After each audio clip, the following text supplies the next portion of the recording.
Imam Busiri itu ngeluh, saya ini orang yang banyak kesalahan. Di antara salah saya adalah saya bisa ngomong tapi tidak bisa melakukan. Yaitu saya ngomong misalnya orang supaya tahajud, saya tidak tahajud. Saya ngomong orang supaya sholat sunat, saya nggak pernah sholat sunat. Itu sarahnya itu yang menyarai itu kan Imam Bajuri itu yang sarah Burdah. Itu mengkritik begini. Kalau Anda ngendikan itu fi ma'radi dzammin nafsi, yaitu dalam konteks Anda mengkritik diri sendiri oke. Tapi omongan Anda salah. Karena secara usul fikih fatal. Fatalnya begini. Misalnya saya nggak pernah tahajud. Ya mungkin itu nyata. Oke, mungkin itu nyata. Apakah kemudian saya tidak boleh mengatakan at-tahajjudu sunnatun? Apa saya diwajibkan diam hanya karena saya tidak pernah tahajud, terus saya seorang kiai yang haram mengatakan at-tahajjud sunnatun? Assalamualaikum warahmatullahi wabarakatuh. Bismillahirrahmanirrahim. Tabarakalladzi nazzala al-furqana ala 'abdihi liyakuna lil 'alamin nadhir. Allahumma sholli wa sallim ala sayyidina Muhammad wa ala alihi wa sahbihi wa barik wa sallim asma'in. Amma ba'du. Ingkang kula hormati Kiai Haji Abdul Hanan wa ahli baiti, sedanten kanca-kanca santri peminat ilmu tafsir dan ilmu hadis ingkang kula hormati. Berbicara tentang ilmu tafsir, ada beberapa ulama yang menghindari kata tafsir karena makna tafsir itu memaknai atau menduga apa yang dikehendaki Allah. Tentu itu sulit. Satu, bahwa faktanya kita sudah tidak bisa komunikasi dengan Allah karena tidak ada wahyu lagi. Sehingga dari kehati-hatian ini pernah suatu saat Abu Bakar ditanya, ma makna abban fi qaulihi ta'ala wa faqihatan wa abba. Beliau menjawab, saya tidak lagi pantas hidup di atas bumi, di bawah naungan langit, jika saya mengatakan naqulu fil Quran, jika saya harus berpendapat tentang Quran apa yang tidak saya ketahui. Itu kehati-hatian yang dilakukan Sayyidina Abi Bakrin As-Siddiq. Tapi teori ini berbanding paradok, berbanding ekstrim, ketika bahwa Quran itu diturunkan itu sebagai hudan, sebagai petunjuk, kedua sebagai bayanan, sebagai penjelas. Dan ini yang saya yakini. Kalau sebagai penjelas, Quran itu harus jelas sekali dan bisa menjelaskan. Dan Quran mensifati dirinya wal kitabil mubin, demi kitab yang memberi penjelasan. Sehingga dari sudut ini orang kafir pun mungkin memahami Quran. Dan menurut saya orang kafir pun bisa paham Quran. Kalau Ahok itu melintir Quran, tidak memahami Quran, paham? Senok harganya itu melintir Quran tapi tidak memahami Quran. Tapi bahwa Quran itu bisa difahami orang kafir itu ya. Logikanya gampang begini, kata Imam Syafi'i dalam kitab Ar-Risalah. Ketika Quran turun, itu pendengarnya itu tidak ada yang muslim, belum ada santri Kewagian, nggak ada santri Lirboyo, nggak ada santri Sarang. Pendengarnya itu non muslim. Nah ini sampai angen-angen, ketika Quran turun tuh pendengarnya muslim atau non muslim? Non muslim. Andai kan Quran itu turun tidak difahami orang kafir, maka lalu objeknya siapa, sasarannya siapa? Nah sebab itu akan aneh kalau kita yang mondok, misalnya ngaji Idqon, ngaji Alfiyah, ngaji Ulumul Quran, apa saja, kemudian Anda tidak paham Quran, padahal orang kafir saja bisa paham. Nah ini tantangan bagi kita. Sing kafir wae iso paham Quran, masa kita santri ndak paham Quran. Makanya begini, Di antara awal-awal periode Makkiyah ada surat disebut Qul ya ayyuhal kafirun. Katakan Muhammad ya ayyuhal kafirun. Karena mukhatabnya atau lawan dialeknya Nabi adalah orang-orang apa? Kafir. Mereka paham ketika dijelaskan Quran, paham. Dan sebagian mereka menjadi mukmin karena paham. Itu termasuk isi makalah yang saya utarakan di sini. Mereka tanya, ya Muhammad, siflana robbak amin dahabin amin nuhasin amin hajarin. Karena orang kafir jahiliyah itu punya tren yang namanya Tuhan itu fisik. Mereka punya Lata, punya Uzza, punya Hubal. Sehingga kalau Tuhan-Tuhan kita ini dari batu Muhammad, katanya Anda punya Tuhan yang berbeda. Lalu Tuhan Anda ini dari emas atau dari perak. Turunlah ayat Qul huwallahu ahad Allahus somad. Lagi-lagi mukhatabnya adalah orang kafir. Makanya ini juga akhirnya jadi ilmu madhab, ilmu tentang firqah-firqah dalam Islam. Bahwa kesalahan terbesar orang Khawarij sebagaimana yang dikutip Imam Bukhari, nanti saya mencari di juz 4 atau di juz 3, pokoknya di bab Babu Qitalil Khawarij, karena Imam Bukhari punya adat diulang-ulang. Kata Ibnu Umar yang dikutip Imam Bukhari, innahum intolaku ila ayatin nazalat fil kufar faja'aluha alal mu'minin. Orang-orang Khawarij atau kalau sekarang orang-orang radikalisme itu meneliti Quran, kemudian ketika ada kriteria manusia-manusia tertentu itu dianggap itu kenanya orang Islam, korbannya orang Islam. Padahal awal mula ayat ini turun untuk orang kafir atau kritikan pada orang kafir.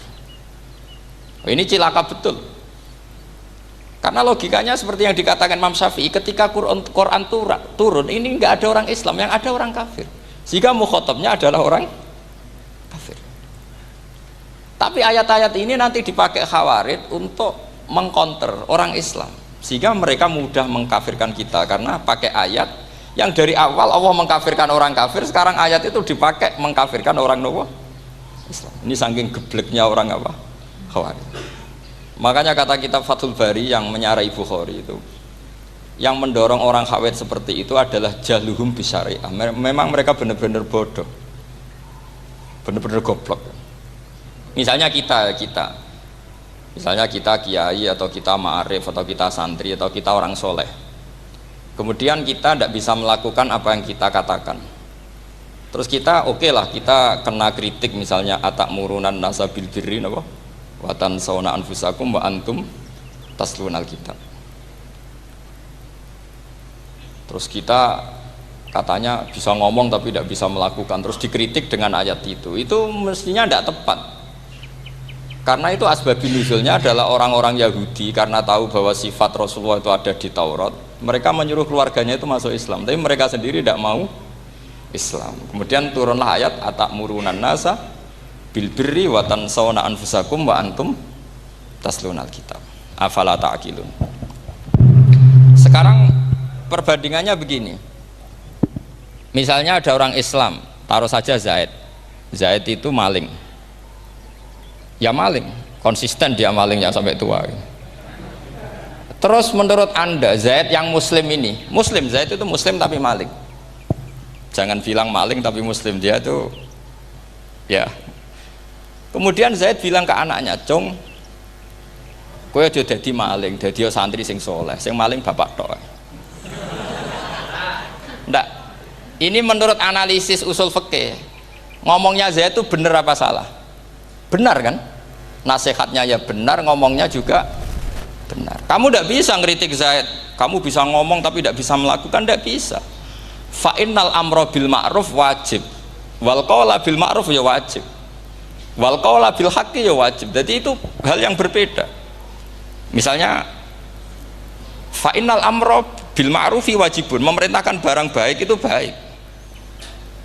Wa innal qawla bil haqqi ya wajib, mengatakan yang hak itu ya wajib. Berarti Zaid tetap kena khitab, kamu harus nasihati anak secara benar, kamu juga harus ngomong hukum secara benar. Lalu ketika Zaid ngomong hukum secara benar, cung ojo maling, maling itu dosa, cung ojo nerusno profesi ini bapak maling, maling itu tidak benar. Dia berarti sudah melakukan dua kebenaran, yaitu ngomongnya benar, nasihatnya benar. Dia salah, perilakunya tetap maling. Tapi jangan karena dia maling lalu omongannya enggak salah juga, berarti salahnya malah 3. Makanya ini pentingnya ngaji sama ulama, sama ahli usul fikih. Jadi tidak bisa dicampur adukkan. Zaid gagal dalam perilaku, tapi jangan gagal lagi di nasihat. Nanti kalau dia tidak nasihati, maka anaknya terus maling, alasannya niru bapaknya. Karena bapaknya kalau mau nasihati nanti disemprit sama santri-santri, Pak, sama rawlah nasihati anak era sama maling, sama dewi maling. Oh, tidak bisa cara usul fikih itu malah yudroku kulluh, la yudroku napa? Kulluh, atau bahasa populernya al-maisur la yasqutu bil ma'sur. Misalnya kita sebagai kiai hanya bisa takrib, hanya bisa jurumiyah. Apa muda Fatul Mu'in cek abote, bulat maknanya bulat. Kamu tidak boleh ngomong gini, Cong, kowe sebagai muridku kudu nurut aku. Nak gurumu goblok tok takrib, kowe tok takrib wae. Gak oleh ngelangkai guru, gak sopan gitu misalnya gitu. Gak boleh gitu. Tetap kita ngomong, Cong, kowe aja koyo aku. Kowe kudu alim Fatul Mu'in, alim Fatul Wahab. Sama ndak bisa protes. Pak guru sendiri ndak bisa, ndak bisa. Kebenaran tetap sebagai kebenaran meskipun kita tidak kuat melakukan atau tidak bisa melakukan. Lagi-lagi ayat itu sebenarnya ada untuk kita, untuk orang Yahudi, ta'murunan nasa bil birri wa tansawna anfusakum wa antum taslunal kitab. Sebab itu istidlal dengan Quran itu memang resikonya tinggi kalau tidak bagi mutabakhir, karena ya itu tadi, ini harus ada pengetahuan yang luas tentang asbabun nuzul, tentang kriteria. Nah, kalau terpaksa, saya katakan terpaksa, kalau terpaksa kita iktibar itu boleh, tapi itu terpaksa. Bahwa Allah mengkritik orang yang bisa ngomong tapi tidak bisa melakukan. Tapi itu secara usul fikih itu runyam. Teori ini runyam sekali, fatal. Sama lihat tuh di kitab Bajuri atau di kitab-kitab fikih yang lain. Ketika Shahibil Burdah atau Shahibil Bur'ah itu yang Imam Busiri itu, Muhammad bin Busiri itu. Niku salah nama tapi kadung populer. Jadi sebetulnya Imam Busiri itu Shahibil Bur'ah, bukan Shahibil Burdah, tapi kadung terkenal Burdah, kita ikut-ikutan apa? Burdah. Imam Busiri itu ngeluh, saya ini orang yang banyak kesalahan. Di antara salah saya adalah saya bisa ngomong tapi tidak bisa melakukan. Yaitu saya ngomong misalnya orang supaya tahajud, saya tidak tahajud. Saya ngomong orang supaya sholat sunat, saya nggak pernah sholat sunat. Itu sarahnya itu yang menyarai itu kan Imam Bajuri itu, yang sarah Burdah. Itu mengkritik begini. Kalau Anda ngendikan itu fi ma'radi dzammin nafsi, yaitu dalam konteks Anda mengkritik diri sendiri, oke. Tapi omongan Anda salah. Karena secara usul fikih fatal. Fatalnya begini. Misalnya saya nggak pernah tahajud, ya mungkin itu nyata, oke, mungkin itu nyata. Apakah kemudian saya tidak boleh mengatakan at-tahajjudu sunnatun?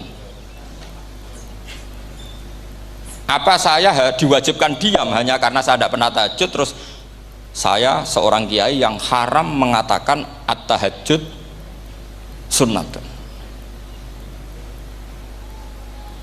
Saya harus tetap mengatakan kalau tahajud itu sunnah. Saya kalau punya santri terus saya bilang, Cong, napas nganggur yuk tahajud, tahajud itu sunat. Karena mengatakan kebaikan pasti bagian dari kebaikan itu sendiri. Makanya kata Imam Bajuri, fakaifa yakunul amru bil ma'rufi mazmuman. Bagaimana mungkin sesuatu yang jelas baik karena memerintahkan kebaikan mazmuman menjadi sesuatu yang tercela hanya karena yang mengatakan tidak melakukan. Fa innal fi'la ya amrun wal hukmu ya amrun akhar. Itu beda. Jangan karena Anda tidak minum teh karena diabetes, terus Anda kalau ada tamu tidak disuguhi teh. Karena saya sendiri tidak minum teh. Wah ya repot kalau gitu. Nah, itu lagi-lagi tadi orang Khawarij salah ketika mengartikan ayat yang harusnya objek kritiknya itu orang kafir, kemudian karena Quran lama sekali dibaca orang Islam sampai orang itu lupa kalau Quran awalnya turun diantaranya adalah membenahi akidahnya orang kafir, sehingga korbannya orang Islam. Itu mirip seperti cerita kita ya. Santri-santri itu kalau punya musuh itu baca Hizib Nasor. Dulu pengarang Hizib Nasor itu musuhnya orang fasik, sehingga dihizib. Santri ora duwe musuh wong fasik, duwene kancane dhewe. Akhirnya kancane yang kena hizib. Nah ini penting saya aturkan ya, sama seperti itu. Lama sekali Quran itu hanya dibaca orang Islam dan komunitasnya Muslim, sehingga seakan-akan semua kritikan Quran itu pada orang nopo Islam. Padahal jelas Quran ada kul ya ayyuhal kafirun. Jelas mukhatabnya orang kafir. Sabda kata lakum dinukum waliyadin. Nah ini penting kalau aturakan. Makanya kalau melihat itu, Quran jelas bisa difahami orang kafir. Bahkan banyak orang kafir yang menjadi muslim karena faham maknanya apa? Faham maknanya Quran. Itu jelas sekali. Itu masyhur sekali dialeknya Nabi dengan Walid bin Mughirah, dengan Utbah, dengan banyak sekali, termasuk dengan Abu Jahal, dengan Abu Lahab. Bahkan orang-orang kafir Quraisy itu menyewa namanya Musailamah Al-Kadzab. Kalau di sini umumnya baca Musailamah apa Musailimah? Trennya di sini pakai fathah ya.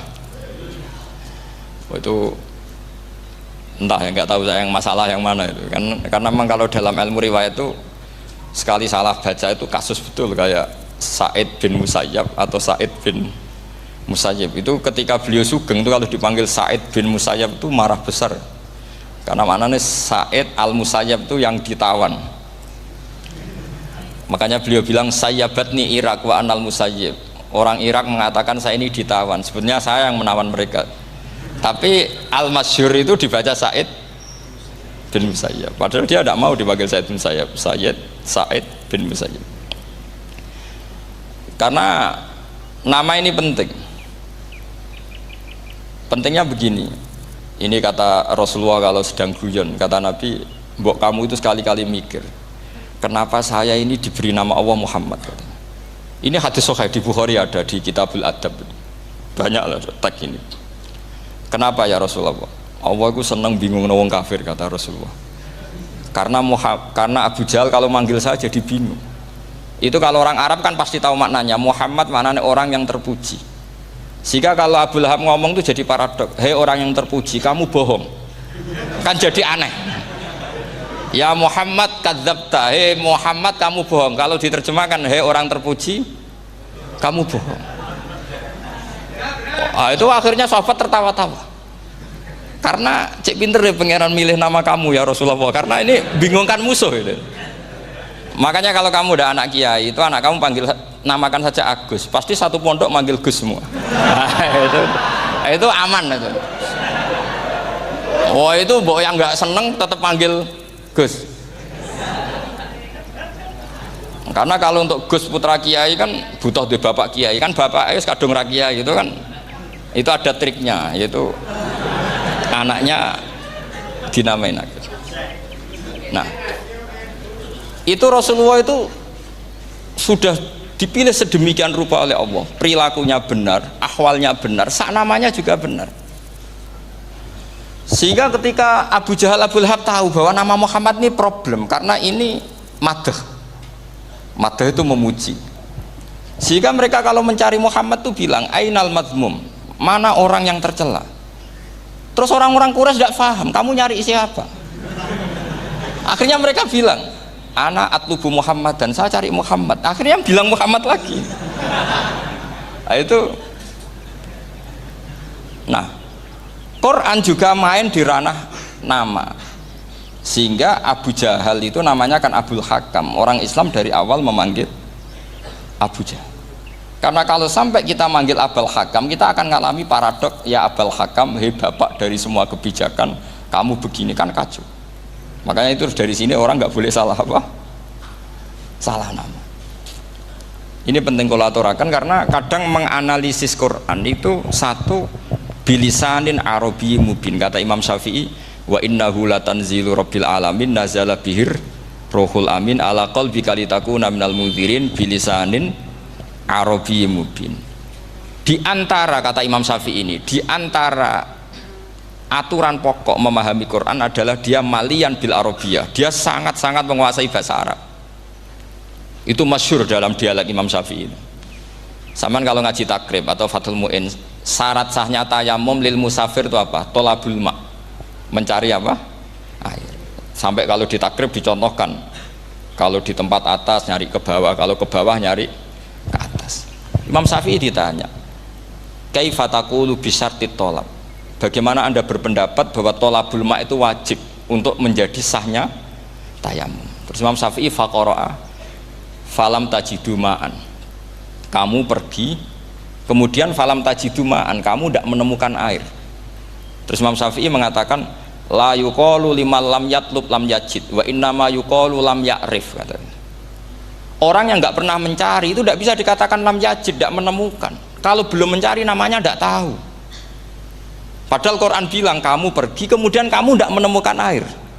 Tidak menemukan itu berarti harus mencari dulu baru dikatakan lam yajid, tidak menemukan. Kalau tidak pernah mencari namanya tidak tahu.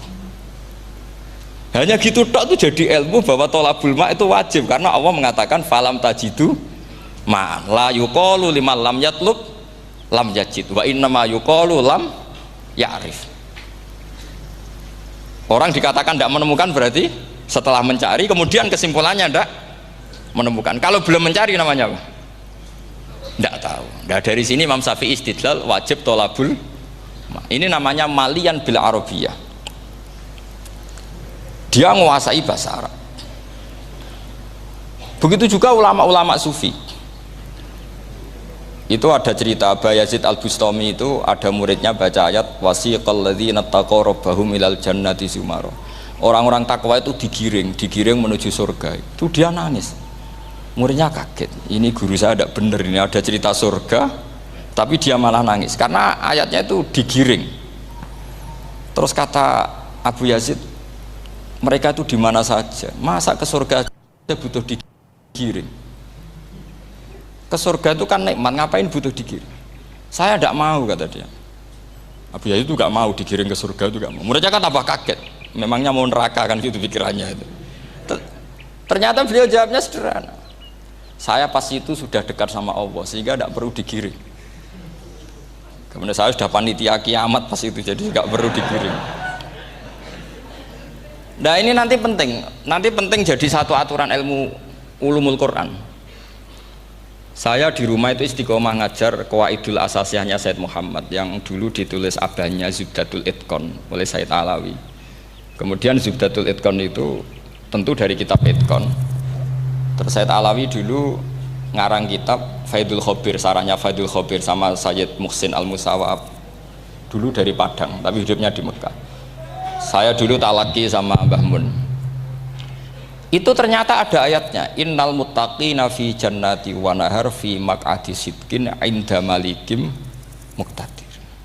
Sekarang sampean saya tanya, menurut Anda semua orang kena hisab enggak? Enggak, sampean jawab saja. Menurut Anda ketika di mahsyar semua orang kena hisab apa enggak? Pasti kita menjawab iya. Tapi kata Said Muhammad itu keliru. Enggak kebayang orang seperti Nabi kena hisab. Pasti yang kena hisab itu orang-orang yang enggak jelas. Nah, misalnya Nabi jelas baiknya, harusnya ya langsung nggak kena hisab. Karena tidak mungkin seorang saksi kok diaudit, tidak mungkin. Lo saksi itu di pengadilan kan nggak tersangka, nggak terdakwa, dia tidak boleh diintervensi oleh hakim. Nah, Rasulullah ketika kiamat, ketika fil mahsyar, fi faslil qada itu jelas, fa kaifa idza ji'na min kulli ummatin bisyahidi wa ji'na bika ala haula'i syahida. Rasulullah sudah dekat Allah, pas mahsyar itu ada Allah, ada Rasulullah, ada Jibril. Kemudian Nabi itu mengidentifikasi, ditanya sama Allah, bener mat ini umatmu? Ya, niki umatmu ya. Kalau yang nggak jelas ya Nabi lama jawabnya. Makanya kamu jangan jadi orang nggak jelas. Nah, itu kalau sekali nggak jelas itu Nabi lama sekali jawab.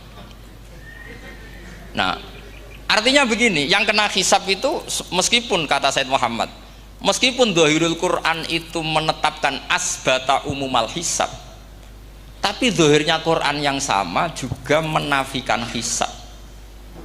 Itu karena nggak mungkin, nggak kebayang kita malaikat berani menghisab afdhalul khalqi. Sama bisa bayangkan malaikat mengaudit Rasulullah SAW, ahabbal khalqi ilallah, kepen ciloko mencit ya. Wong wis jejer Allah kabeh dinten audit sudah indah. Fa kaifa idza ji'na min kulli ummatin bisyahidi wa ji'na bika ala haula'i syahida. Lalu mungkar nakir juga sama. Sampean bisa bayangkan mungkar nakir tanya Nabi Muhammad. Tesnya susah. Karena kalau Rasulullah terus ditanya, "Waman nabiyuka?" Wah, itu kan bisa kiamat itu.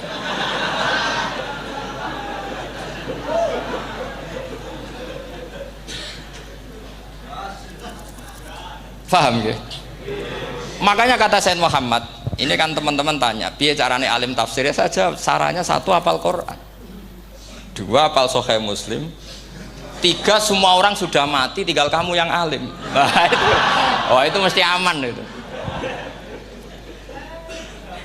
Nah kalau sampean tanya saya, apa buktinya Gus kalau orang tertentu tidak kena hisab? Ya buktinya tadi misalnya innalladzina qalu rabbuna Allahu tsummas taqamu tatanazzalu alaihimul malaikatu alla takhafu wala tahzanu wa absyiru.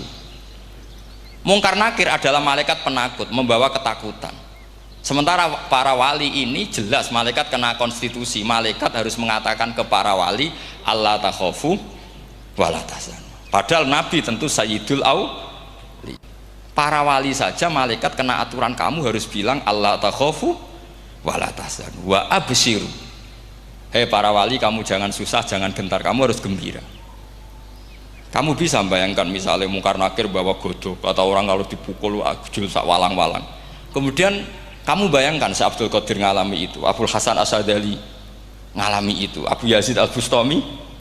Kalau itu ngalami gitu semua, ngapain kita jadikan mursyid? Kan sama nasibnya dengan kita.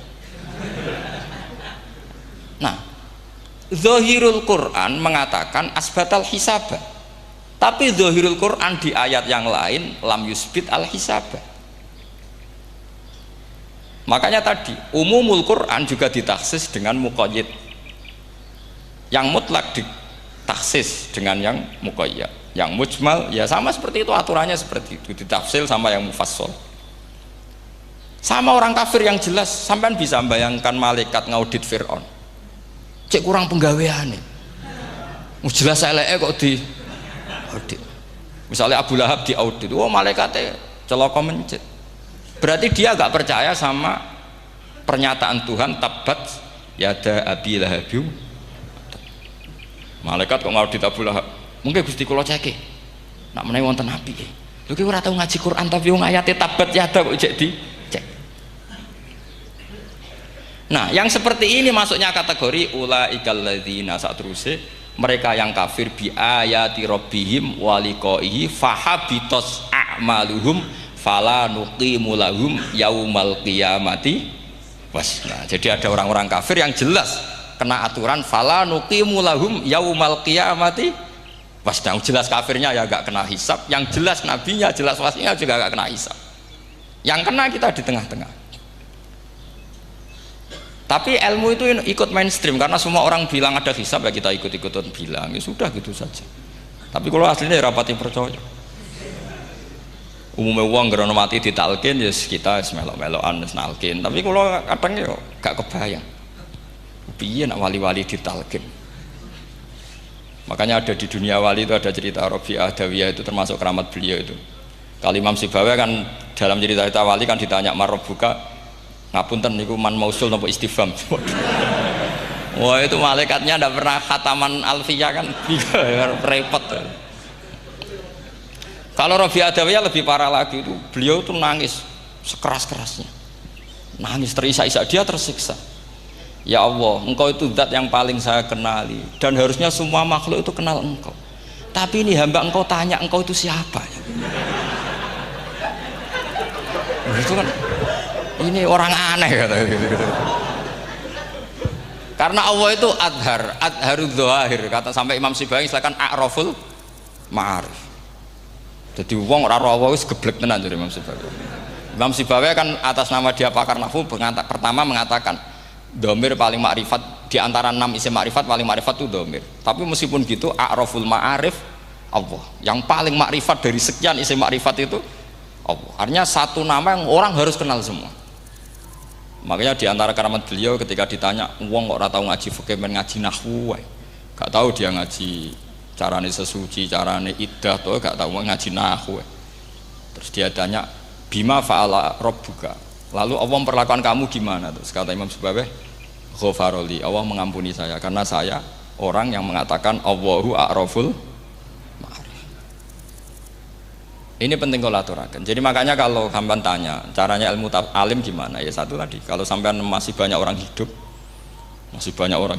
syaratnya kamu harus hafal Quran, hafal hadis, hafal sekian ribu hadis, hafal sekian ulumul Quran.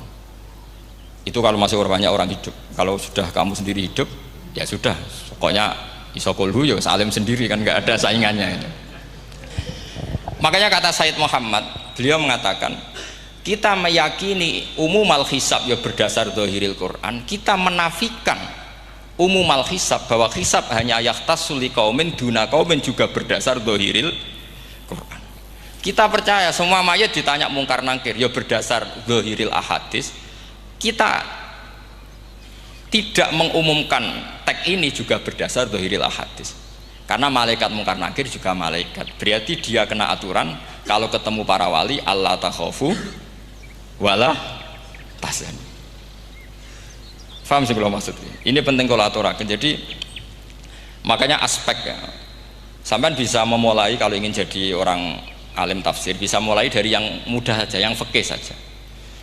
Makanya kata Imam Ghazali, kenapa Mu'tazilah jadi segoblok itu? Karena dia tertipu oleh umumatul Quran, oleh teks-teks umum. Dia tidak tahu mukhassisnya. Padahal setiap ayat umum itu pasti ada mukhassis.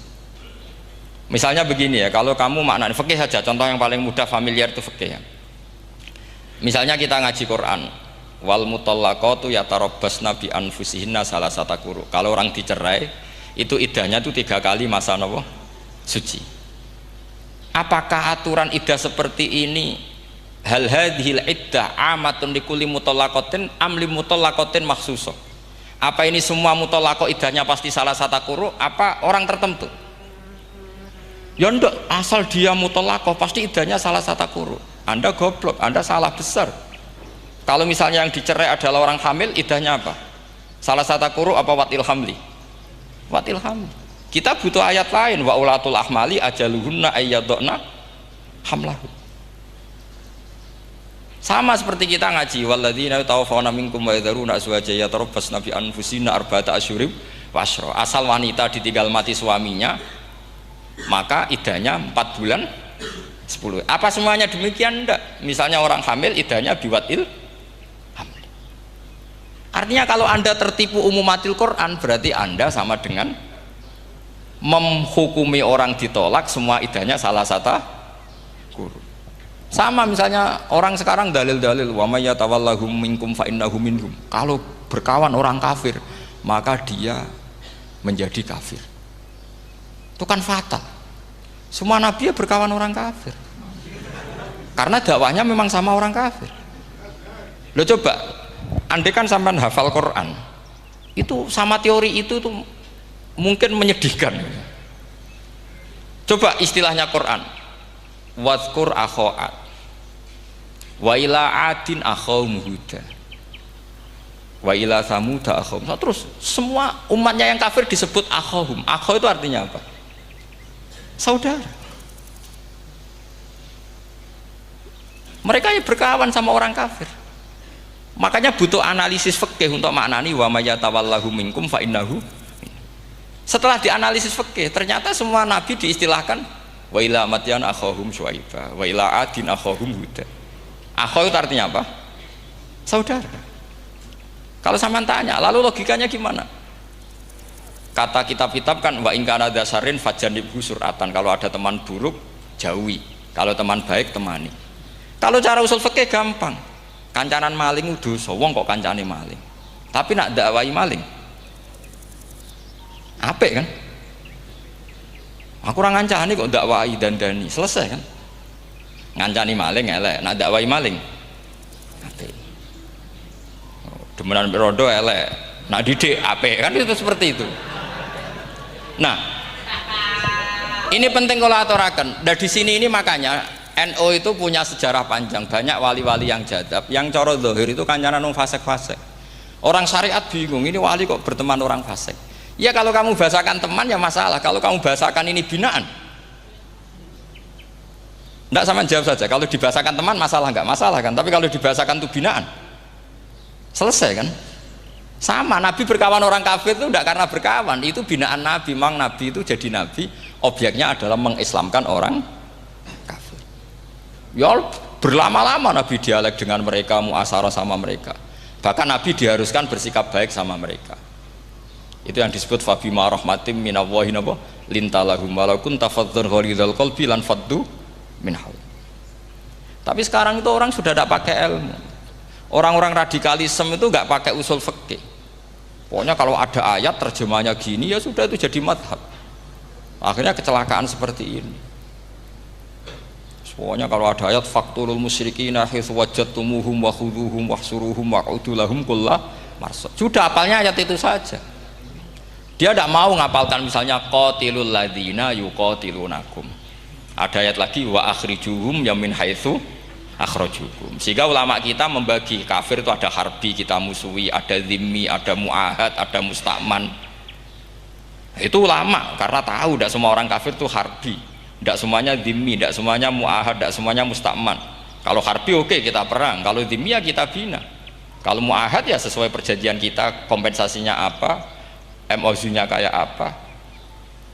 Tapi apalnya mereka ayat satu tema. Nah celakanya kita yang ngaji di pondok-pondok yang katanya spesialis ingin alim tafsir, apalnya ya satu ayat juga. Wah itu kan satu ayat versus satu ayat, itu ngeri. Makanya kalau sampean tanya saya, ini katanya di acara ini sampean tanya gimana caranya jadi ahli tafsir, saya jawab gampang. Caranya itu hafal Quran, hafal hadis, terus hafal ulumul Quran.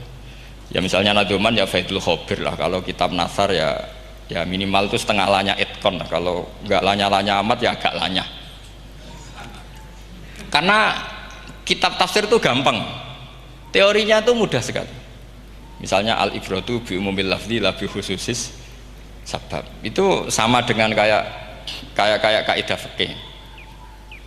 Karena kalau kaidah fikih itu saya itu pernah dibisui kiai itu, ini kisah nyata itu, dibisui kiai itu pas basul masail. Dulu saya itu masih sering mau basul masail. Tadi mun pensiun mun mboten niku. Dulu saya dengan Gus Zofur putrane Mbah Mun itu sering makili Pondok Anwar basul masail fikih. Tapi tidak tahu ceritanya Gus Zofur jadi dokter tafsir, saya juga kok tahu-tahu menekuni tafsir. Lama-lama orang itu lupa status saya yang fakih ya. Makanya saya itu ya kadang eman gitu, karena ini status penting juga. Tapi status fikih itu kadang memang menyesatkan. Karena begini, itu dulu pernah ada basul masail itu begini. Ini kisah nyata ini. Ada desainer baju putri untuk putri, anak putri. Kemudian desainer itu menciptakan satu celana pendek misalnya, atau celana seperempat. Dengan desain ini pasti kalau dipakai itu auratnya itu kelihatan. Bagaimana hukumnya desainer ini? Apa termasuk mimman sarro'a as-sayyi'ata? Karena terjadi kasfil aurat. Apa enggak? Rata-rata kalau kiai yang khusuk-khusuk, yang sepuh-sepuh, desainer itu dosa. Gara-gara tren pakaian ini wong wedok buka aurat. Tapi kiai-kiai alim yang muda-muda, entah saking belingnya, entah saking pinternya, enggak tahu. Bilang begini, Pak Yai, yang didesain apa? Ya celana itu. Lalu celana itu fungsinya nutupi apa buka aurat? Ya nutupi. Lu kan lumayan urun nutupi. Kalau haram ya dicopot. Lu kan malah parah itu. Bingung kayaknya. Sampai bilang gini kan. Wah semanis. Itu kan makanya ini guyon ilmiah. Repotnya ngadepi orang alim muda itu kan mbok gedhingi ku ilmiah, mbok senengi fasik.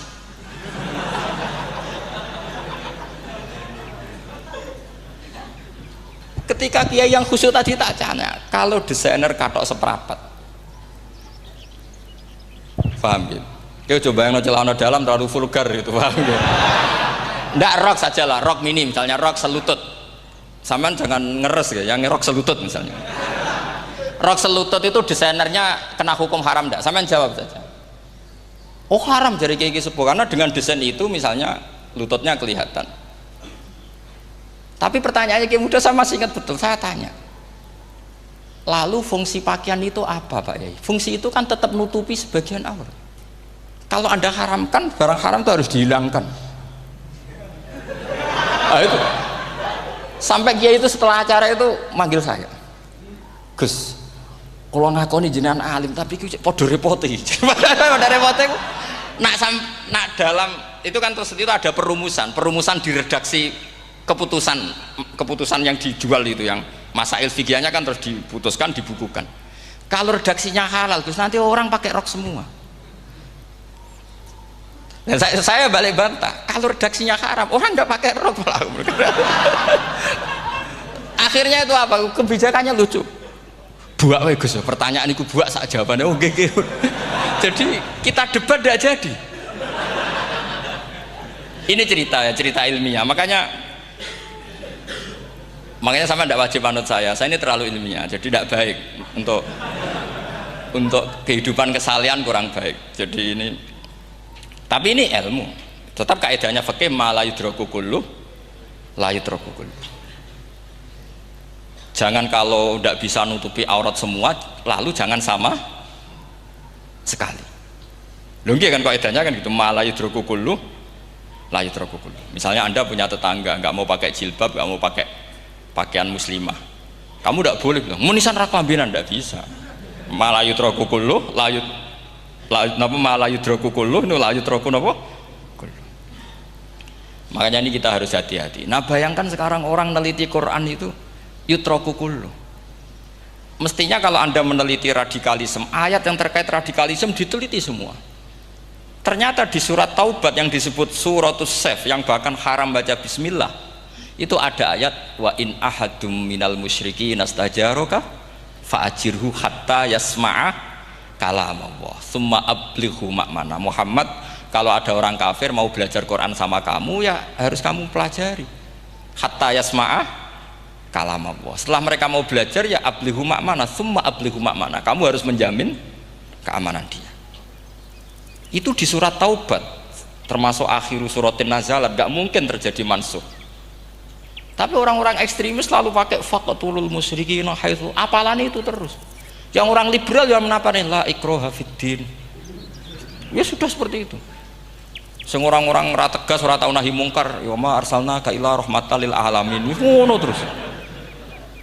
Yang kelompok tukang nahi mungkar ya ayatnya amen nahi mungkar. Saya tuh heran, kenapa mereka punya masalah dengan hafalan kayaknya. Kenapa sih hafalannya kok pedot itu? Kita yang hafal semua bingung jadi akhirnya kita yang pinter anut sing goblok. Karena saya tuh pernah debat sama orang salaf, debat gitu. Setelah saya mengutarakan sekian hadis, ada tuh Pak hadis tuh, waduh, harusnya kamu ngaji saya, ada debat tuh yang level, kalau nggak level tuh nggak boleh katanya. Itu kan ngeri. Makanya ini penting ya, kalau sampean tanya ingin jadi alim tafsir ya harus hafal Quran semua. Kalau tidak mungkin yang nunggu orang semua mati baru Anda jadi ahli tafsir, karena tidak ada musuhnya. Tapi saya pastikan orang kafir pun bisa memahami Quran, yaitu tadi hatta yasma'a kalam Allah. Sayyidina Umar tuh masuk Islam tuh gara-gara dengar adiknya baca Toha ma anzalna alikal Qur'ana litashqa illa tadhkiratal liman yakhsha tanzilam mimman khalaqal arda was samawati ula ar-rahmanu alal arsis tawa. Itu dia ma huwa bikalamil basar, tidak mungkin seperti ini karangan manusia, itu tidak mungkin. Akhirnya dia Islam.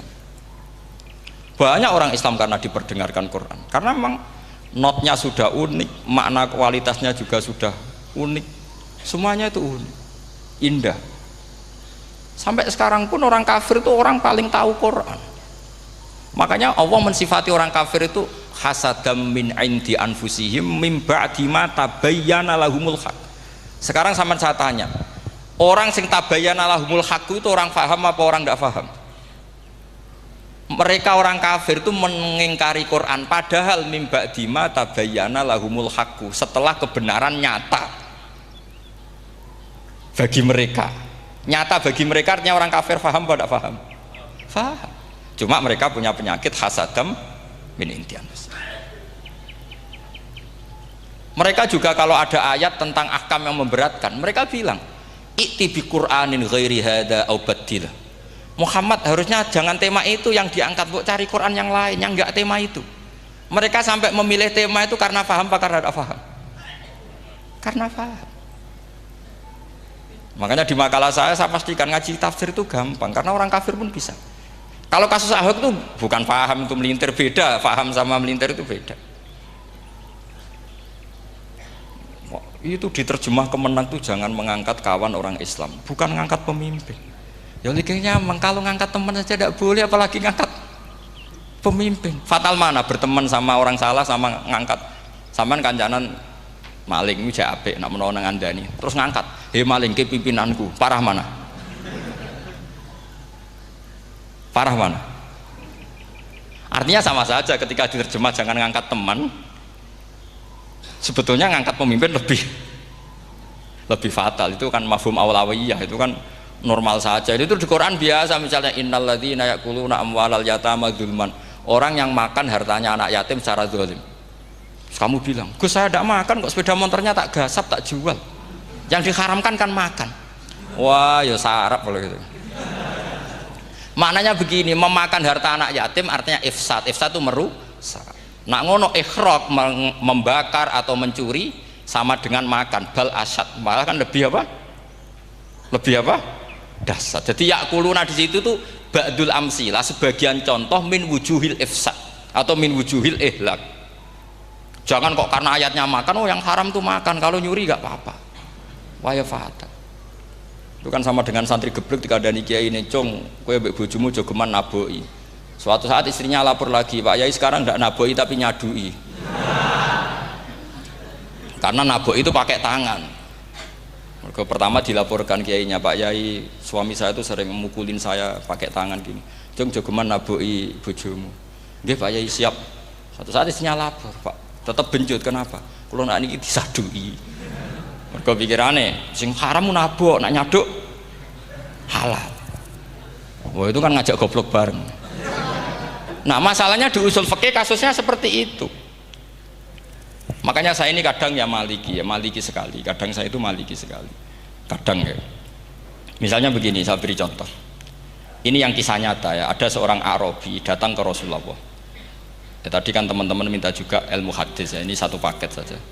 Itu tadi nanti kalau sampean kasih lalim ndak, itu sudah ada urusan saya tadi. Nunggu orang mati banyak tadi. Kalau nggak usah nunggu orang mati, sarannya tadi apal tadi. "Ya Rasulullah, ahlak tuh. Saya ini orang yang rusak. Wama ahlakaka. Lalu yang bikin rusak kamu apa?" "Qol waqatu imro'ati fi nahari Ramadan." Saya menjima istri saya ketika masih siang. Fi nahari Ramadan, siang Ramadan. Walhasil Nabi tidak menyuruh hanya kodok, tapi menyuruh kafaroh. Kafarohnya itu merdekakan budak atau memberi makan 60 orang miskin atau puasa berapa? Puasa 60 hari. Atau urut merdekakan budak atau puasa 60 hari atau memberi makan sitina miskin. Oke, kita sepakat. Sepakat ya, hadis itu sahih dan diulang-ulang oleh ashabus sunan. Oke, riwayatnya agak masalah. Sekarang kita analisis maknanya. Sekarang sampean saya tanya, kalau anda misalnya sekarang jam berapa ini? Misalnya sekarang jam 9 kurang seperempat Ramadan, terus anda rokok atau anda ngopi, kepengen ngopi terus ngopi tanpa udhurun syar'iyin, anda hanya wajib qadha apa bayar kafarah? Ndak, sampean jawab. Rata-rata kiai kita, oh mau wajib qadha Gus karena gak jima. Sing seru kafarah itu nak jima. Kan ngombe kopi be jima beda. Pertanyaannya tuh lucu, ini naif secara fikih masalahnya begini. Jima bojo itu tidak zina. Jima bojo itu zina apa enggak? Enggak. Berarti dengan makan bedanya apa? Sama kan? Sama-sama amrun mubah. Sesuatu yang boleh. Kenapa hukumannya berat? Makanya kata Imam Malik, enggak itu nilainya. Nilainya adalah hadku hurmati Ramadan bi ghairi udhrin syar'iyyin. Makanya kata Imam Malik, siapapun yang makan fina hari Ramadan, iftar apapun fina hari Ramadan bi ghairi udhrin syar'iyyin, maka hukumnya sama dengan jima fina hari Ramadan. Karena sama-sama ihlak ifsad hurmata Ramadan bi ghairi udhrin syar'iyyin. Loh ndak, ini ilmiah. Kamu ndak harus cocok, tapi kamu otak kamu harus percaya. Loh iya kan, beda kan. Saya secara nafsu ndak cocok, cek berarti. Tapi ilmiah saya setuju. Kalau Kiai Kandani itu kan pasti pakai badul amsilah, kan nggak mungkin semua contoh disebut. Cong penak melaku jogeman delok wedok iku mari setan. Mboten delok Mbah, nyekel lho malah parah to. Ndak bisa. Makanya ini masalahnya lafat. Ini kembali ke Imam Syafi'i, bilisanin arabiyyim mubin.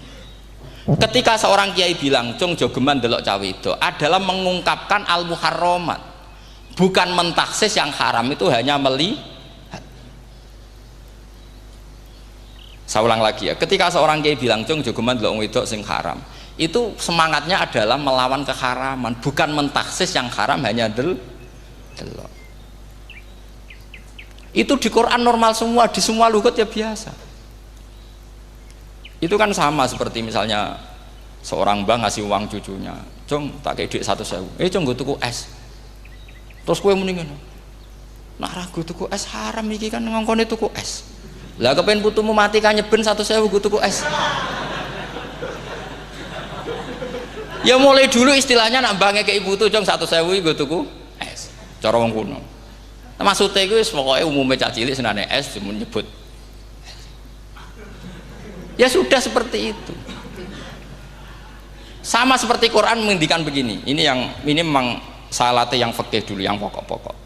Di antara yang nggak boleh dikawin adalah wa antasma'u bainal ukhtaini illa ma qad salaf. Kamu tidak boleh menikahi Sri dan Zainab, kakak beradik. Sudah sepakat nggih? Fi nikahin wahid nggak boleh al jam'u bainal ukhtain. Jadi mbaknya kamu kawin, adiknya kamu kawin, fi nikahin wahid. Tapi nak ngeduni boleh, berarti kan dengan waktu yang berbeda. Quran hanya menyebut itu. Kemudian Rasulullah zaman Sugeng itu hanya nambahi wala binal mar'ati wa ammatiha wala binal mar'ati wa kholatiha, juga agak boleh menikahi ponaan plus buliknya, baik bulik dari bapak yaitu ammah maupun bulik dari ibu disebut apa? Kholah. Kemudian ulama fikih merasa ada yang kurang, ditambahi lagi. Dua perempuan yang andekan yang satu itu lelaki kok haram nikah, berarti haram jam'u fi nikahin wahid. Misalnya cucu rabibahnya boleh enggak? Enggak boleh kan? Berarti kalau sampean ngumpulkan cucu dan mbahnya fi nikahin wahid juga enggak boleh. Tapi orang yang waras itu tidak akan nyalahkan Quran ketika tidak lengkap. Wa antasma'u bainal ukhtaini ila ma qad salaf, ini tidak lengkap. Yang haram kan tidak hanya jam'u bainal ukhtain, termasuk mengumpulkan cucu dan banyak, karena Quran nggak mau dengan logika tidak waras, itu tidak mau. Taruh saja orang itu rata-rata mbahnya kan umur 70 tahun, cucunya umur 17 tahun, kebayang nggak kamu nikahi sehingga adik kan boleh bareng, pasti kamu milih bareng. Makanya Quran hanya bakas wa antasma'u final ukhtain, karena yang mungkin masih menggugah selera itu dua. Tapi kalau cucu sama mbahnya itu, kalau ada yang masih selera kan ya sarap tuh. Tapi fikih sebagai kaidah tetap menerangkan termasuk yang haram jam'u adalah bainal mar'ati wajad dati. Paham juga maksudnya? Artinya ketika menyebut itu tidak jaminan merangkum semua hukum, tapi ba'dul amsilah.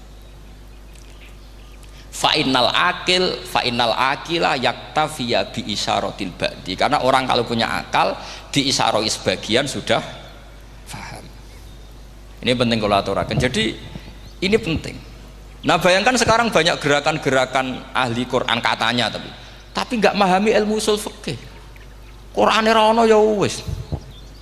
Nang Quran ra ono cerita harame asu, nak ngono asu ya halal. Ora ono Qurane. Sing ra ono iku tekem ora Quran iku aneh-aneh.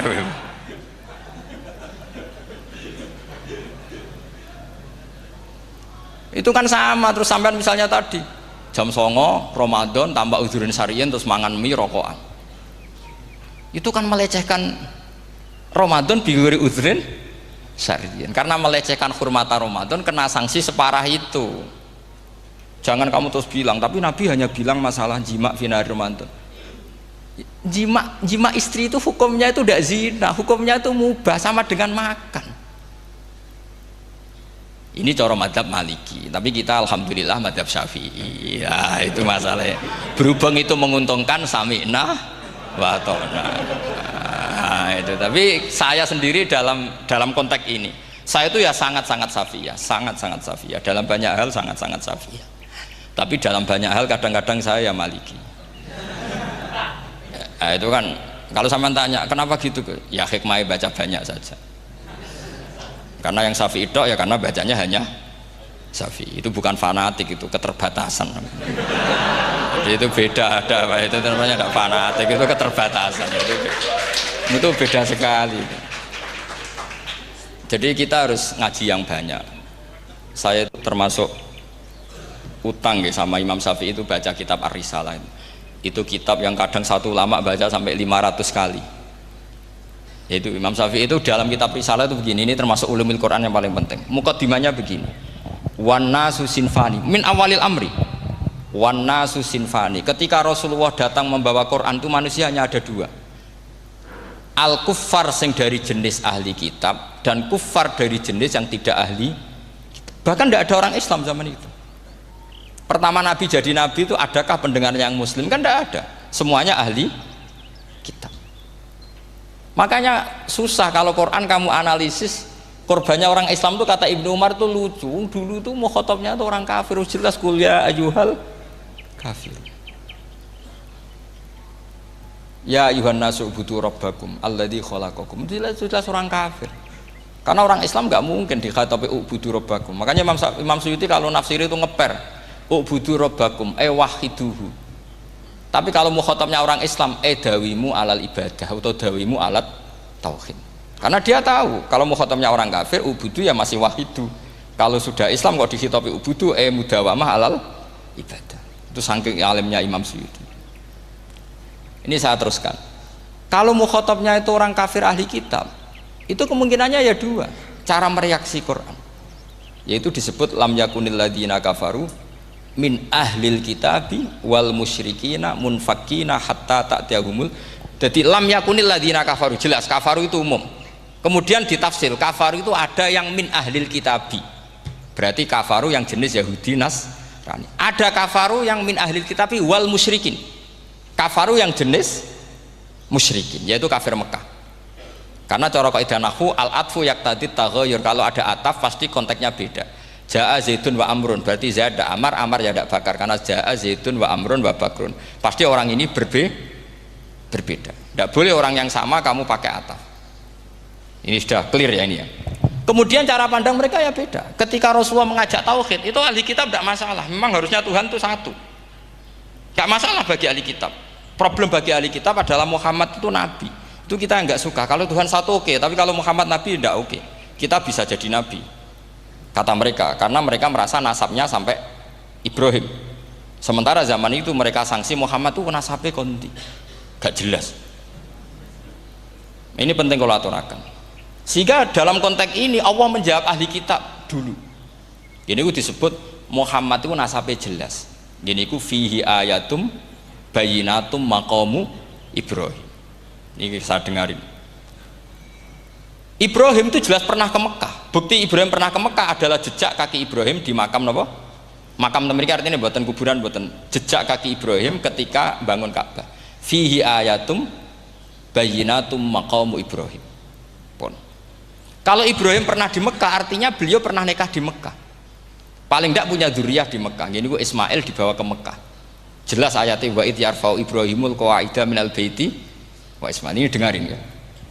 Sebab itu saking alimnya berjanji itu beliau tahu betul masalah utama Rasulullah Muhammad adalah disangsikan nasabnya. Sebab itu kitab berjanji pertama cerita setelah dia alhamdulillah macam-macam awalu ma'anab tadi saat terus dia bilang wa ba'du fa'akul huwa Muhammad bin Abdillah bin Abdil Muttalib. Saat terus ya wa ba'du wa Muhammad bin Abdullah bin Abdil Muttalib wasmu Syaibatul Hamdi Humidat Fisaluhus saniyah. Saat terus Ibnu Kusoyin saat terus Sumiyya bi Kusoyin litaqosi fi biladi kudu'atal qosiyah. Karena dia tahu yang masalah bagi Rasulullah itu adalah masalah nasab bagi mereka loh, bagi mereka yang kafir.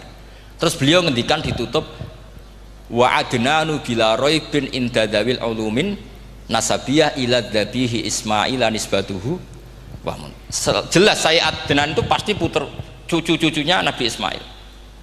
Karena orang Yahudi yang di soal Muhammad itu, kamu itu siapa kok tahu-tahu Nabi? Kamu orang Arab itu tidak pernah ada Nabi. Yang Nabi itu normalnya orang Israel, yaitu turunan Yahudi, karena Yahuda bin Yakub bin Ishak bin Ibrahim.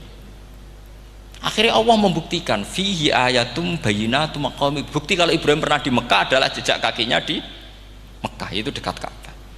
Ini jawaban Allah yang tentang ahli kitab, karena sudah jelimet, ada ilmu ansab, ada ilmu nasab, ada polemik kitab samawi. Kalau kafir Mekah ini goblok-goblok. Ketika Rasulullah pakai teori tauhid, orang kafir Mekah itu sangat gobloknya bilang gini, Muhammad, kita ini urusannya banyak, utang kita banyak, kasus saya banyak, kok Tuhannya satu itu tidak cukup?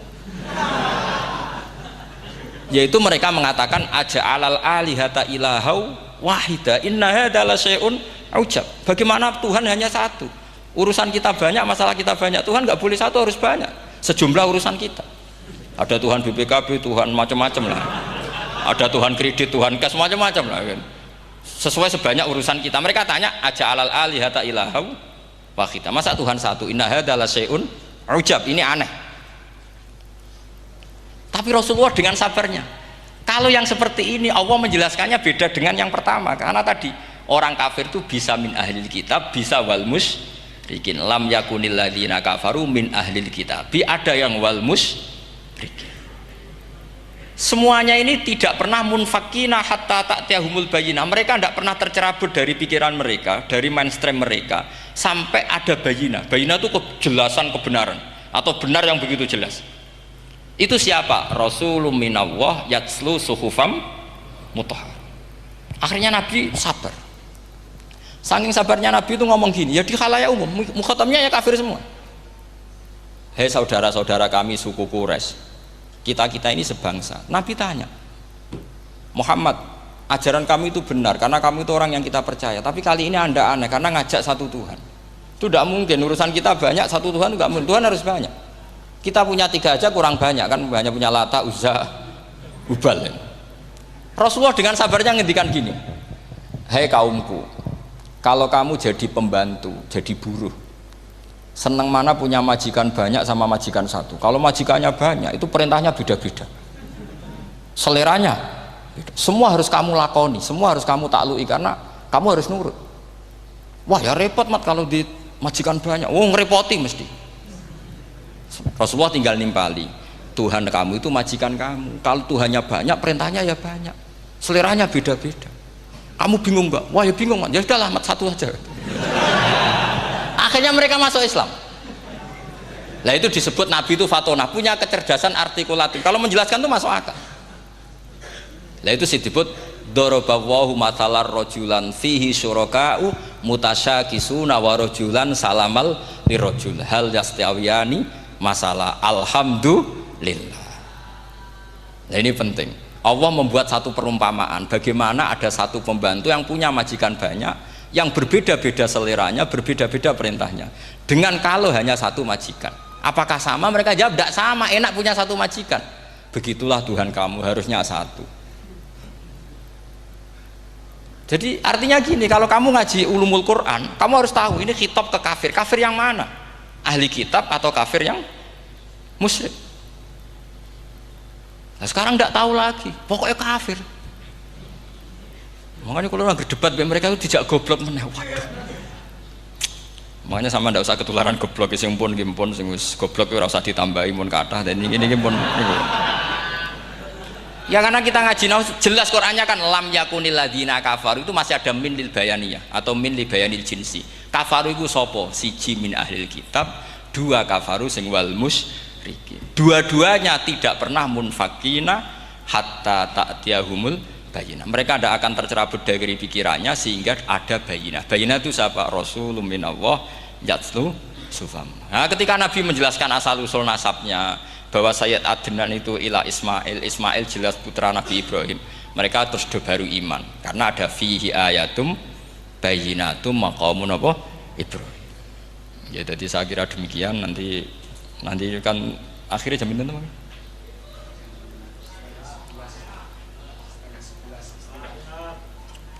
Oh, niki jam pinten istiwa? Nggih, terus saya pikir niku nggih. Kalau misalnya tadi ada tanya jawab ya tanya jawab carane ngalim saja kan. Itu lebih realistis. Karena kalau sampean iskal, misalnya saya iskal dengan ini kan malah bingung kan. Kalau kamu terkenal pinter iskal kita gobloke. Nah wis pinter kok iskal gitu. Jadi saya niru ilmunya Abu Nawas. Abu Nawas sudah bisa pidato. Nggak bisa pidato, suatu saat dipaksa pidato sama khalifah itu. Hei para hadirin, kamu pinter apa goblok? Lah mereka pinter, mau ngandani wong pinter, terus pinter kok ngandani gitu. Akhirnya hadirin itu kan karena seneng sama Abu Nawas itu seneng. Ya sudah Abu Nawas, kalau gitu kita goblok. Aku mau mengambil wong goblok. Akhirnya terus wassalamualaikum warahmatullahi wabarakatuh. Jadi itu Abu Nawas juga bisa pidato, tapi dia tahu saja caranya menyelesaikan masalah. Jadi itu Abu Nawas. Jadi ya orangnya kacau tapi cerdas itu, makanya jadi guyonan. Sebenarnya Abu Nawas itu figur yang nyata, tapi tidak senaif yang diceritakan orang-orang di anekdot itu. Ya, beliau itu orang soleh ketika era Harun ar-Rasyid. Tapi ya tadi karena banyak cerita yang macam-macam. Ya, Abu Nawas itu makanya ini cerita anekdot. Jadi riwayatnya agak jelas tapi lucunya jelas itu. Jadi itu. Dia itu mangkel punya tetangga profesor ahli astronomi. Adiknya aku mau iso omong tok. Abu Nawas mau pinter molak-malik omong kan masyhur itu, dia cerita hari Senin tanggal sekian lihat Abu Nawas di alun-alun mau terbang. Orang lihat semua itu Abu Nawas itu ya sudah di podium ya hanya gitu-gitu tok. Kok nggak mau terbang-terbang? Ya mau itu ya tidak. Wassalamualaikum warahmatullahi wabarakatuh. Yang bilang Abu Nawas terbang siapa? Abu Nawas mau terbang. Yang namanya mau itu ya tidak.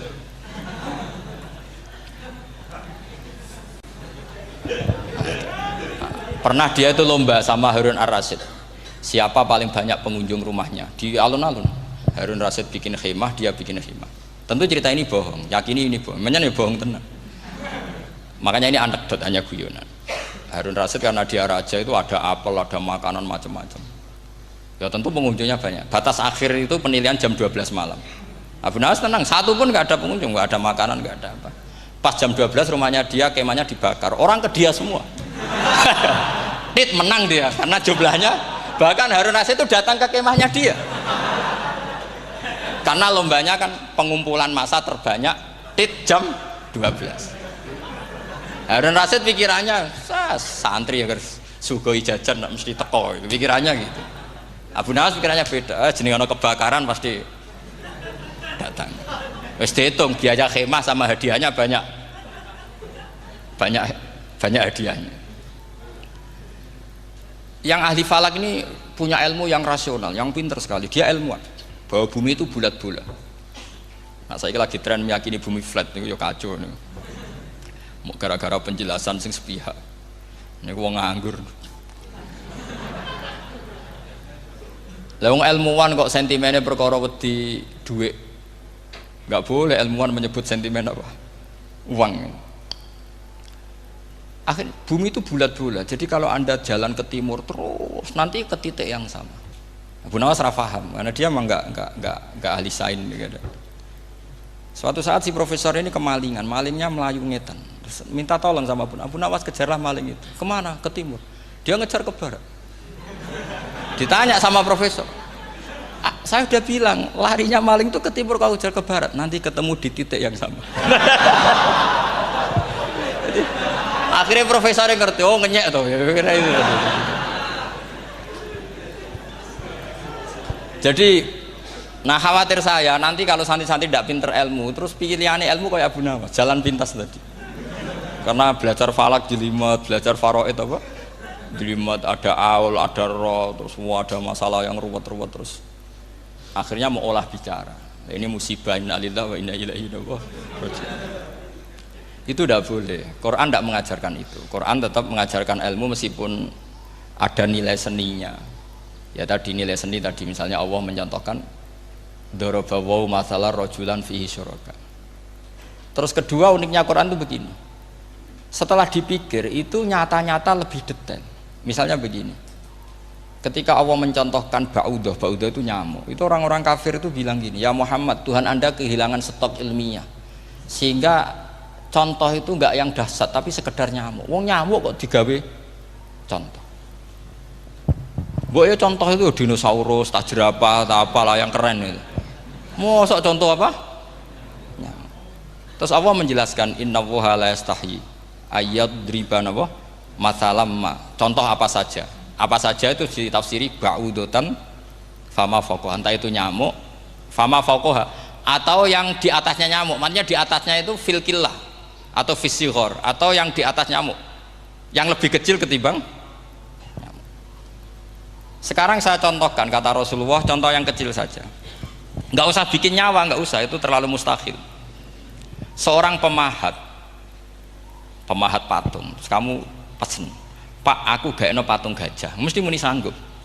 Tak muni, Pak, gaekno patung gajah, ukurannya ya semestinya gajah. Oke. Tapi Pak, aku gaekno patung nyamuk, ukurannya ya sak nyamuk. Kira-kira sanggup apa enggak? Artinya ketika Allah gawe nyamuk itu lebih sulit ketimbang gawe gajah apa lebih mudah? Lebih sulit. Karena nyamuk yang sudah kecil, dia punya alat kelamin terus seberapa juga? Alat kelaminnya juga tetap harus ada lubangnya terus seberapa? Temen saya malah ada yang cangkem elek bilang gini, lalu ya punya kuman, kumannya seberapa? Nah ini pentingnya ngaji akal. Kamu jangan hanya bilang, wow dinosaurus, jerapah, seru nyamuk. Nah karena orang sudah ada itibar dengan nyamuk, didatangkanlah nyamuk banyak. Sebenarnya nyamuk banyak itu mergo mangkel, gak diperhatikan itu. Makanya terus. Lah ini saya tahadus binemat, istri saya itu sering protes. Istri saya kalau manggil saya Gus karena orang Jawa Timur. Itu sama-sama jagongan itu, saya itu tidak pati sering digigit nyamuk, ya digigit tidak sesering sampean, itu jelas. Terus saya tanya, Gus punya doa apa, kenapa tidak pati begitu digigit nyamuk? Saya bilang, karena saya sudah tahu hikmahnya nyamuk. Jadi harusnya dia sudah tidak nyerang saya, kata saya gitu. Makanya ini ijazah, agak mandi salah sampean gitu. Karena tadi logika yang terbangun gitu. Kalau Allah bikin gajah, melubangi belalai gajah itu masih masuk akal. Bahkan saat kita bikin patung masih bisa. Tapi kata tadi nyamuk itu sudah kecil, harus punya usus, harus punya alat kelamin, harus punya telur. Telurnya juga detail lagi. Ini disebut innallaha la yastahi ayyadriba mathalam ma ba'udah. Sehingga ba'udah di mata ahli tafsir, di mata ulama ini contoh yang luar biasa. Tapi di mata orang-orang yang nggak seneng mikir, kok terima nyamuk itu. Makanya saya minta kangkang di sini bisa makan itu harus syukur. Makan itu luar biasa. Saya itu sering nyontohkan di Jogja ini. Saya punya teman sakit. Kalau nggak ada obat dari Belanda itu mati. Kalau ini nggak dapat obat bagus dari Belanda atau dari Jerman itu meninggal. Berapa bulan lagi matinya? 3 bulan. Kalau nggak sampai dapat obat mati 3 bulan. Oh masih mandi obat yang di Jogja. Apa itu makan atau minum? Kalau orang nggak minum nggak sampai 3 bulan sudah mati. Boy orang itu mikir seperti itu. Tapi kita ini kalau obat dari Jerman, dari Belanda itu hebat. Kalau enggak kita mati sebulan lagi, 3 bulan lagi. Allah bikin obat pada kita tiap hari, yaitu kita bisa makan bisa minum. Itu kalau sekali nggak makan 5 hari bisa mati sama. Tapi kita karena ngakan tuh hal yang biasa, nak duit iso utang terus dianggap biasa. Ini kalau ulama masalah besar. Punya otak seburuk itu tuh masalah besar bagi ulama. Sehingga Allah tidak malu ketika ngendikan kulu wasrobu, tidak malu karena makan ini urgen, sangat penting. Dan Allah tidak malu meskipun Quran itu temanya kelas tinggi, biasa Allah mengatakan jong kowe iku kulu min thayyibati marusang nakum, kamu makanlah. Karena minum obat itu kebutuhan kita ketika sakit. Tapi kalau makan adalah kebutuhan kita sihatan wasukman, saat sakit maupun saat sehat. Nah, kalau Anda dengan kualitas ini, ketika Allah membicarakan makanan itu Anda akan respect sama Allah karena memang ini urgen betul. Tapi kalau Anda cara berpikir gini, hanya cari goro ibal ilmu yang aneh, yang seru, kamu baca ayat itu akan menjadi biasa-biasa saja. Dan itu masalah bagi mahabbah Anda pada Al-Quranul Karim. Ya saya kira demikian. Terus mangke saya pikir tidak etis ya, kan ini Jumat nanti sing biasa itikaf nanti terganggu. Nanti saya ada ke problem. Ya kalau ada tanya jawab ya saya mohon tadi ya, karena ini zaman akhir saya memang butuh sekali. Kenapa saya mau datang? Satu, hormat Kiai Hanan, Dua, saya memang ingin banyak mufassir lagi. Jangan hanya lewat baca terjemah kemudian merasa menjadi ahli apa? Quran atau ahli tafsir. Itu musibah besar itu. Masalah besar itu. Ya pokoknya saya mohon lah. Ya setidaknya gitu. Misalnya orang kafir. Kamu cari saja orang kafir. Ternyata ada yang harbi, ada yang dhimmi, ada yang mu'ahad, ada yang musta'man. Lalu dalam tarikh ada kafir Yahudi, kafir Nasrani, kafir ahli kitab. Kalau di fikih ada kafir yang lahum kitabun, ada yang tidak lahum kitabun. Kalau yang lahum kitabun disebut ini kitabiyah kholiso, yang tidak itu kan beda-beda di fikih. Boleh nikahnya ndak, khilu dhabihatihim atau tidak, itu kan detail sekali. Makanya saya mohon ini latihan detail. Oke, sampean tetap ngaji, sering khatam itu bagus karena mengumpulkan semua ilmu. Tapi sampean harus menganalisis secara apa? Saya dulu ngaji Mbah Mun Muslim ya kilatan, tapi saya ngapalkan sama Gus Ibab. Gus Ibab putranya Mbah Mun, dulu muridnya Said Muhammad. Saya itu tak pelajari lagi di rumah, tak analisis lagi setelah besar sampai sekarang, karena ya itu beda. Kita selalu Rabbi zidni apa? Ilma. Misalnya begini contoh ya, contoh. Kita mungkin tahu maknanya ayat tertentu itu begini. Misalnya begini. Faqula lahu qaulal layyinan la'allahu yatadzakkaru aw yakhsha. Musa dan Harun, jika kamu datang ke Fir'aun, maka kalau ngomong, kalau dakwah itu qaulal layyinan, dengan dakwah yang halus. Nggih, qaulal layyinan. Ini bagi yang ekstremis harus baca dialek ini. Ini kisah nyata yang diceritakan Habib Zain bin Semit ketika ngarang Al-Manhajus Sawi. Juga diulang-ulang di beberapa kitab. Suatu saat ada ustadz, corong Jawa Kemelindi, datang ke Harun Ar-Rasyid. Harun Ar-Rasyid ini Banil Abbas, termasuk zuriyahnya Abdullah bin Abbas. Karena Harun Ar-Rasyid sebagai khalifah tentu salahnya banyak, namanya pejabat pasti salahnya banyak. Meskipun kebaikannya juga banyak, tapi salahnya juga banyak. Kalau kita kan tidak pejabat, salahnya tidak banyak, tapi prestasinya juga tidak banyak. Ya kan, misalnya ada tamu Raja Salman, katanya hormat tamu wajib, kamu kan tidak bisa hormat. Karena dia juga tidak mau dihormati kita kan. Nah terus si ustadz tadi datang begini, saya itu masih hafal teksnya. Ya Amirul Mukminin, inni nasihun lak famusyaddidun alaika fala tajidanna ala nafsika fi nafsika aliyya syai'an. Saya ini mau nasihati Anda, tapi saya maaf sekali karena nasihat saya ini kasar sekali. Musyaddid itu kasar, keras. Fala tajidanna fi nafsika aliyya syai'an. Saya mohon jangan dimasukkan hati lah. Makanya terjemah bebasnya jangan masukkan hati. Katanya Harun Rasyid langsung marah. Uskut ya jahil, kamu itu ustadz bodoh. Kamu tidak boleh keras sama saya. Dia masih bantah, saya keras sama Anda karena Anda salahnya banyak.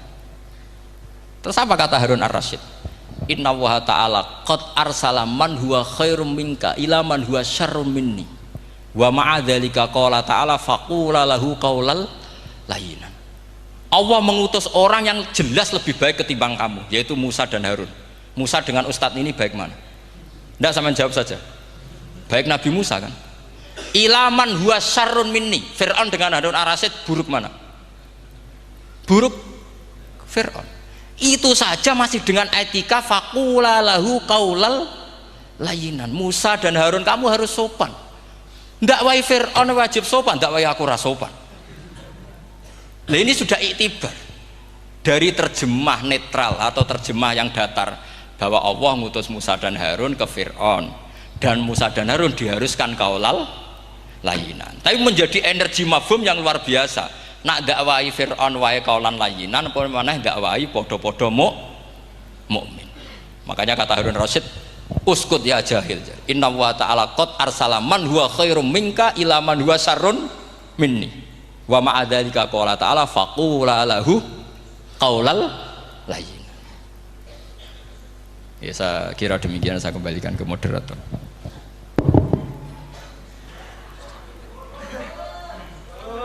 Ya, setengah jam Jumat. Ini nanti Jumat, setengah jam apa nih pun mepet. Alhamdulillah, penyampaian materi dari beliau telah selesai. Sangat menarik, gamblang dan sangat jelas sekali, sehingga mungkin tidak butuh untuk kesimpulan dari moderator. Jadi dialog ada waktu 30 menit.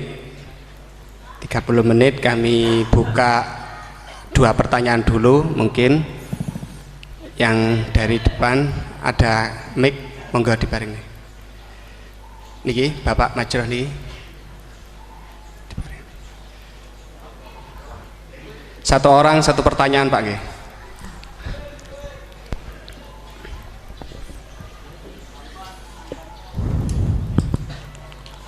Terima kasih waktunya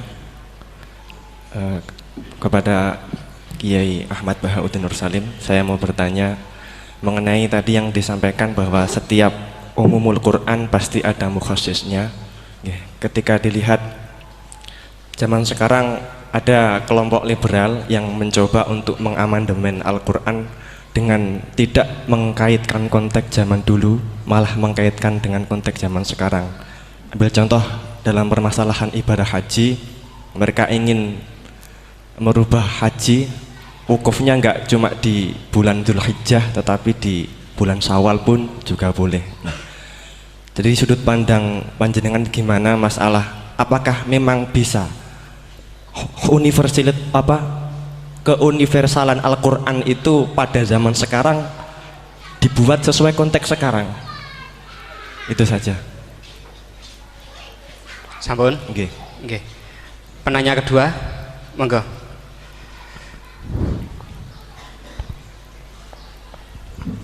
Assalamualaikum warahmatullahi wabarakatuh. Waalaikumsalam. Dumateng Yai, ini ada pertanyaan tentang penafsiran Al-Quran berdasarkan ilmu sains. Untuk abad sekarang kita mengenal teori ledakan besar yang sudah sangat populer. Namun walau demikian ilmu ini masih dalam bentuk zon yang wakilnya hakikatnya kita belum tahu dan belum yakin secara pasti. Namun teori ledakan besar ini kemudian disinkronkan dengan Al-Quran dengan penafsirannya bahwa ternyata di dalam Al-Quran itu sudah ada teori ledakan besar.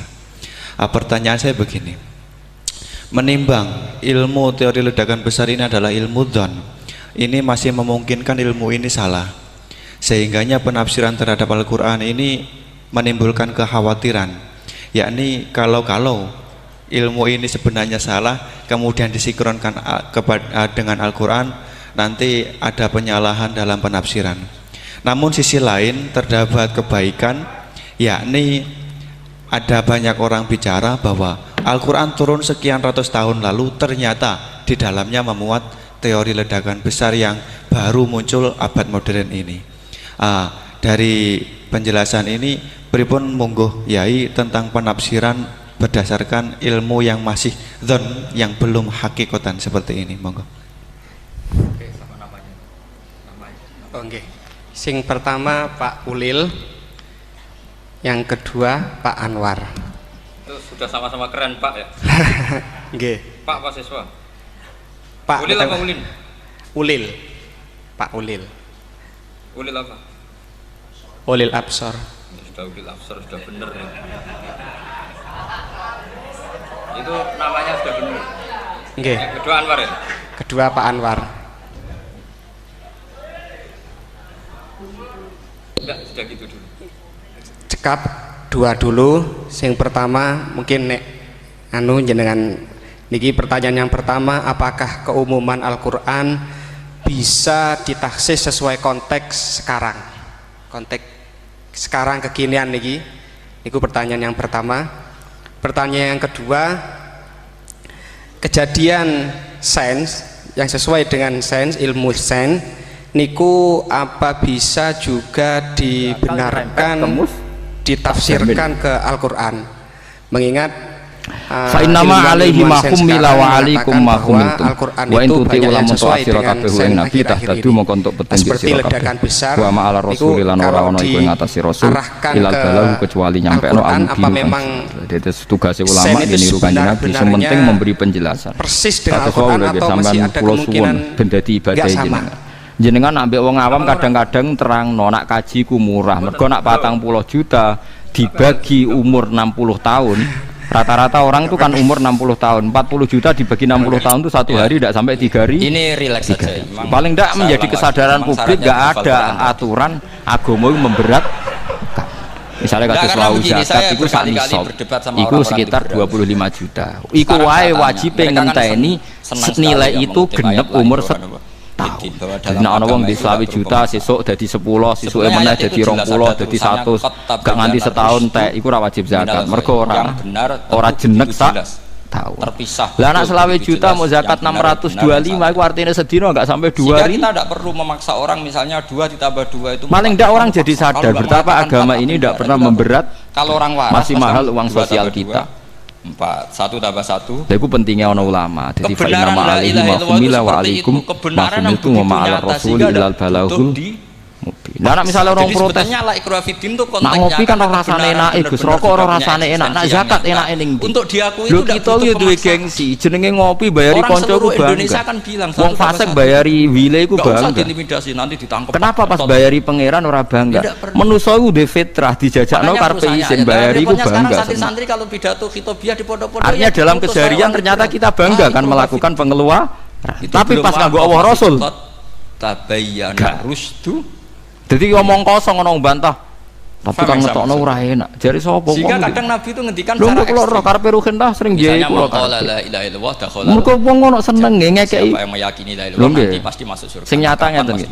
Wong paling tersinggung nek ngekeki ditolak. Mestine wong ngekeki ditolak ora seneng duwe balik. Terus Nabi sempat ngendikan orang itu tersinggung nek ngekeki. Wa in zana wa in sarqa. Iku nunjukno wong mengeluarkan iku seneng. Zina itu fil mati. Pernah punya masa lalu, pernah zina, pernah mati. Jadi manusa di itu sampai 3 kali sahabat protes. Nah ternyata zakat nak mau selawi berkali-kali ngomong 600 selawi berarti satu hari di rumah ngomong 2000 kebenaran yang absolut 2000 kena kebenaran yang hakiki tidak bisa 2000 kali 360 700 bukan masalah seakan-akan hadis ini memberikan zina itu mau nerangno lah nak kaji plus mau sedino 5000 wis kaji napa bahwa tidak akan nyuruh hal yang buruk mari plus tapi negatif Anda saya beri satu logika satu analogi soalnya plus kalau rektor Al-Azhar kamu tanya 1 tambah 1 berapa Pak Rektor pasti bilang apa khilyatil aulia kamu tanya khilyatil aulia niku kabudute ini sing aran Abu Nu'aim Al-Asfiya niku 430 kamu tanya Anies Baswedan Imam Ghazali sing terkenal itu kabudute sama semuanya akhirnya 450 karena kebenaran hakiki pasti absolut kabudute 504 sekarang misalnya gini ada ronde dari gampangannya Imam Ghazali dulu Doli misalnya kamu tanya lahir 20 tahun setelah kematiannya Abu Nu'aim sinten. Jangan kamu mentang-mentang imam masjid. Saya tak jawab 3, saya kan imam masjid. Masa sama dengan Abu Nu'aim itu gak ada kitab. Lonte. Tidak bisa, kebenaran absolut itu pasti sama. Mbok Rektor Al-Azhar sama siapa pun ya jawabnya. Tingkatan al-auliya'u biro-biro wali. Paham yang saya maksud? Sebab itu kadang Nabi ngendikan wa in wa itu la ilaha illallah itu kebenaran absolut. Lebih absolut dibanding 1 ditambah 1. Sehingga kebenaran absolut la ilaha illallah itu tidak bisa terganggu oleh apapun. Beliau di juz 1 mengurutkan mulai Abu Bakar, Umar, Utsman, Ali, hampir semua sahabatnya Nabi. Kemudian di juz 2 niku para tabi'in. Jokowi kamu tanya 1 apa 1 ya 2. Termasuk tabi'in yang dikutip itu Abdul Akbar. Tadi Pak Jokowi jawab berapa? Dan Wahab bin Munab. Udah 4. Irung ana tenan nek agama niku kaitane mbek sanad. Mboten akal, mboten akal saja. Wahab bin Munab seorang tabi'un jalil, seorang tabi'i sing paling banyak lama sekali jadi orang Yahudi. Boleh. Ya lama sekali jadi orang Nasrani karena beliau itu peneliti. Sampai mikir saja itu sudah kriminal. Beliau nyeritakno saya itu baca hampir 700 karena judul kitab suci. Kalau kita diskusikan itu lucu kitab sekali suci karena ya, macam-macam gitu. Itu sudah gini loh Pak Idah Khilaf. Saya kasih tahu. Dan dia Islam menangi sahabat termasuk Jabir bin Abdullah, Abdul bin Mas'ud. Tidak semua khilaf itu jadi ini meyakinkan karena semua sanad beliau itu menangi dikonfirmasi. Kualitasnya nggak sama-sama. Kalau yang satu nggak mutu itu nggak dianggap. Terus pihak nggak menangi Nabi tapi menangi para nabi. Itu tadi misalnya. Ini penting kalau aturakan benar. Nanti ini jadi asasul Islam, jadi fondasi Islam. Pasti saingannya ya Qolan Nawawi atau Qolan. Nah di antara yang beliau ceritakan adalah di Bani Israel era Nabi Musa itu ada orang 200 jangan Qolan Ghazali terus kamu saingi. Saking mangkel none sampai orang-orang itu pas mati diseret dibuat ning tong sampah. Itu aturannya seperti itu. Tapi Allah niku malah ngutus Nabi Musa Rasulullah sendiri yang ngendikan al-hajju arafah bahwa syarat haji adalah niki mensomafi Gusti tapi semua orang Bani Israel menyaksikan piyambake berdua. Tentu kita tidak pernah memperbandingkan apa yang disampaikan Nabi dengan yang jadi pikiran mereka. Pokoknya dekne nak maca Taurat ana jenenge kekasihku Muhammad tuh nama itu diambungi. dihormati. Gara-gara itu aku matur nuwun. Kowe nyolati terus takok pokoke salat. Gara-gara waktunya sama, titiknya sama terus terjadi. Nah, ini menunjukkan betapa tinggi apa yang nggak wukuf di Arafah itu hidup semua. Lan itu kan kayak dalilnya orang-orang kita menghormati Nabi itu mulai namanya harus kita hormati. Meskipun cara menghormati nama itu udah orang-orang jil juga mati. Orang-orang liberal yang pikirannya katanya ingin menyelamatkan kehidupan juga pada itu orang mulai meragukan cara pandang. Mendingan mati di Arafah keren di tanah suci. Qissatul Anbiya. Di tiang yang saat ini nak muji Nabi Muhammad itu mereka itu menjadi salah tapi hanya memuji dari sisi yang bisa dirasionalkan. Saya itu menyesal sekali ya, itu baik, memang semua perilaku Nabi itu rasional. Itu memang seakiliane. Tapi kelemahannya adalah pangeran nabian sediluk tetap dituruti. Bahwa gitu munculnya Nabi Muhammad itu dari isu atau gosip atau berita atau apa saja terserah yang istilahkan. Sing perlu dielingno sing iso lali. Oleh kita kok amen elingno wae kan gitu cara madzhab hikam. Mulane pengaruh Islam niku makanya kata madzhab hikam kan gitu. Wa inna ma yunabbahu man yajuzu alaihi al-fal yang boleh diingatkan yang mungkin lupa. Tapi kalau masih ingat ya misalnya begini. Tidak usah diingatkan lagi. Orang-orang Ansor. Orang-orang Ansor yang akhirnya nulungi Kanjeng Nabi. Saya itu berkali-kali ke Mekah. Itu saya kalau donga itu pertama di Multazam berdoa. Itu mereka bersaksi, semuanya bersaksi. Kita ini punya tetangga Yahudi. Tapi mesti spontan itu ingat hikam. Setiap kali kita konflik dengan mereka mau perang mereka, mesti mereka itu minta syafaat bahwa nanti akan ada di putaran ketiga yang dari kelompok kami. Gitu terus. Nasabnya sama dengan kami. Karena memang saya malu mengingatkan dat yang nggak mungkin. Akhirnya kita orang Ansor penasaran dia itu siapa. Tapi sama jangan ikut saya, ini kriminal. Orang-orang Yahudi menyebutkan sifat-sifatnya, terus orang Ansor itu pas musim haji ketemu Rasulullah Muhammad. Tapi ilmunya ada sama cari hikam. Dan mereka iman. Mereka iman ini karena ada informasi dari orang Yahudi. Mungkin Anda punya dalil. Umpama orang Ansor itu kok urip teng daerah komunis. Ya alhamdulillah aku yang atau daerah-daerah yang enggak ngakui kitab suci. Itu habis Nabi Muhammad tetap kepengen. Karena semua orang itu diukur angger. Lalu pertanyaannya kemudian kalau kita ngikuti fikih sebetulnya enggak perlu menunggu di Arafah sampai cari di takrib di kalau enggak ya enggak. Wukuf di Arafah itu sah dan tidak perlu muksun. Begitu juga orang-orang Nasrani angger sing masuk Islam perkara ketemu pendeta masyhur walau fitolabi sedurunge Nabi Muhammad dadi nabi kabeh ulama nyeritakno awal mula Abu Thalib Sayyidina Ali Abu Bakar macam-macam nganti terbersit tak Muhammad itu calon mari terus dodongkrok di situ Muhammad kecil pas umur 12 tahun ila 9 tahun dijak teng Syam zaman Fatul Mu'in ketika walau mutaraddidan lewat tok itu sudah pendeta. Itu pertama saya Nabi Muhammad itu bukan yang Muhammadiyah, pendeta. Wukuf. Pokoknya ke situ, ya sudah nyari-nyari apa. Dan cara ngendikan jadi khas. Mari menumpuk gara-gara semua itu ingin ideal. Kok bolak-balik cerita tentang mriki temu-temu khas numpung di Arafah, ngentekno Tegal. Ora ibu khairah ketika delok. Makanya kalau haji itu sama orang yang ngedol Tegal mesti seru. Afi ainaihi khumratun istidharun alim atau orang kafir bisa nangis karena malah badi didelok mripate Muhammad mulai cara reaksinya pohon. Jadi Nabi nak ini penting saya utarakan. Jadi andai misalnya srengenge kengkulon pohone iki pindah kulon nak ngetan pokoke nyiupi Nabi sangka khatusam panas ini masalah karena nanti ganggu yang lain. Terakhir itu Bukhairah hanya kecewa satu saja gara-gara kalau bolak-balik cerita. Tanya Abu Thalib ini siapa? Setelah semua alamat terpenuhi itu tinggal satu kecelakaannya tinggal satu. Ini siapa? Ini anak saya. Masih ingat atau jenengan Frid? Kecewaannya harus ingat kan? Kok anak jenengan? Jadi ini kan problem kita lagi-lagi tidak hafal. Kita tidak menguasai ngotot. Kecewa betul. Terus Abu Thalib tersinggung. Memangnya kenapa kalau anak saya? Ini anak semua alamat Nabi ada kecuali karena punya bapak Anda. Gus Zofur sering cerita ke saya. Akhirnya Abu Thalib cerita, enggak ini anak saya, ponaan sama bapak yang mati. Terus dibuang begini. Nabi akhir. Karena mulai tadi problemnya Abu Thalib bilang itu anaknya, padahal alamatnya itu yatim. Dulu saking senengnya di Taurat ditulis anak ini nanti pernah ikut Fatul jebule duwe napa? Padahal sudah dari Mekah. Bapakanku kecewa, mripat wis bener. Jadi kita dulu gantengnya wis bener. Diskusi dengan wis kabeh bener kecuali sitok. Karena saking senengnya ilmu. Gadah napa? Bapak akhirnya Abu Thalib cerita, enggak itu udah anak saya, itu ponaan saya. Bapaknya sudah mati ketika dia dikandung. Itu tidak seperti itu. Kita sudah kayak sampai roh ibu Bukhairah. Sudah kayak orang-orang. Makanya sampai sekarang di Syria itu ada Kani satu Bukhairah. Napa Kani satu Bukhairah itu diabadikan. Tidak mikir kalau jangan teruskan perjalanan Anda ke Palestina atau Rosani. Nanti pasti dibunuh orang Yahudi. Jadi menurut saya hasil terus Nabi Muhammad itu balik mari ke Mekah. Mumpun itu digunjingan ke Mekah, ke Madinah, Yirin, Yasrib. Bahwa akan ada Nabi akhir. Tidak semua khilaf itu kita hitung khilaf kecuali sekarang yang kualitasnya. Kecuali begini bahwa kualitasnya semua agak yang namanya nabi itu semuanya bergantung pada sofifah, lempiran-lempiran yang menyiratkan imamnya itu di belakang. Bahwa nanti itu nabi. Nah itu boleh, ada ulama mengatakan enggak apa-apa. Sholat jenazah di depan, mayat imamnya di apa jenazahnya Islam di belakang. Itu teng Cina itu luwih suwi timbang teng meskipun Amerika. itu tidak lazim, tapi masih masuk akal itu tadi fa'inna jenazah laisat bimanzilatil imam. Piye jenazah ora imam wajib ngarep. Alasannya apa? Tapi Cina itu negara komunis. Sampai sekarang itu ada orang liberal itu kitab Mahalil. Jepang itu kalau awal jenazah harus di depan. Kalau hubungan dengan Indonesia itu lama sekali. Imam. Coba alasannya di depan. Tapi Islam di Jepang ya gitu-gitu saja. Tidak imam.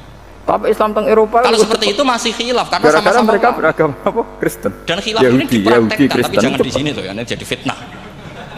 Mulane perhitungan ulama, kancaran Yahudi wong Nasrani lu apik timbang kancaran ada salat jenazah. Komunis, kalau ulama kan milih Amerika apa Cina nah bisnis, mesti milih Amerika. Tiap maktubah kan ada salat. Cek rohdur jenazah.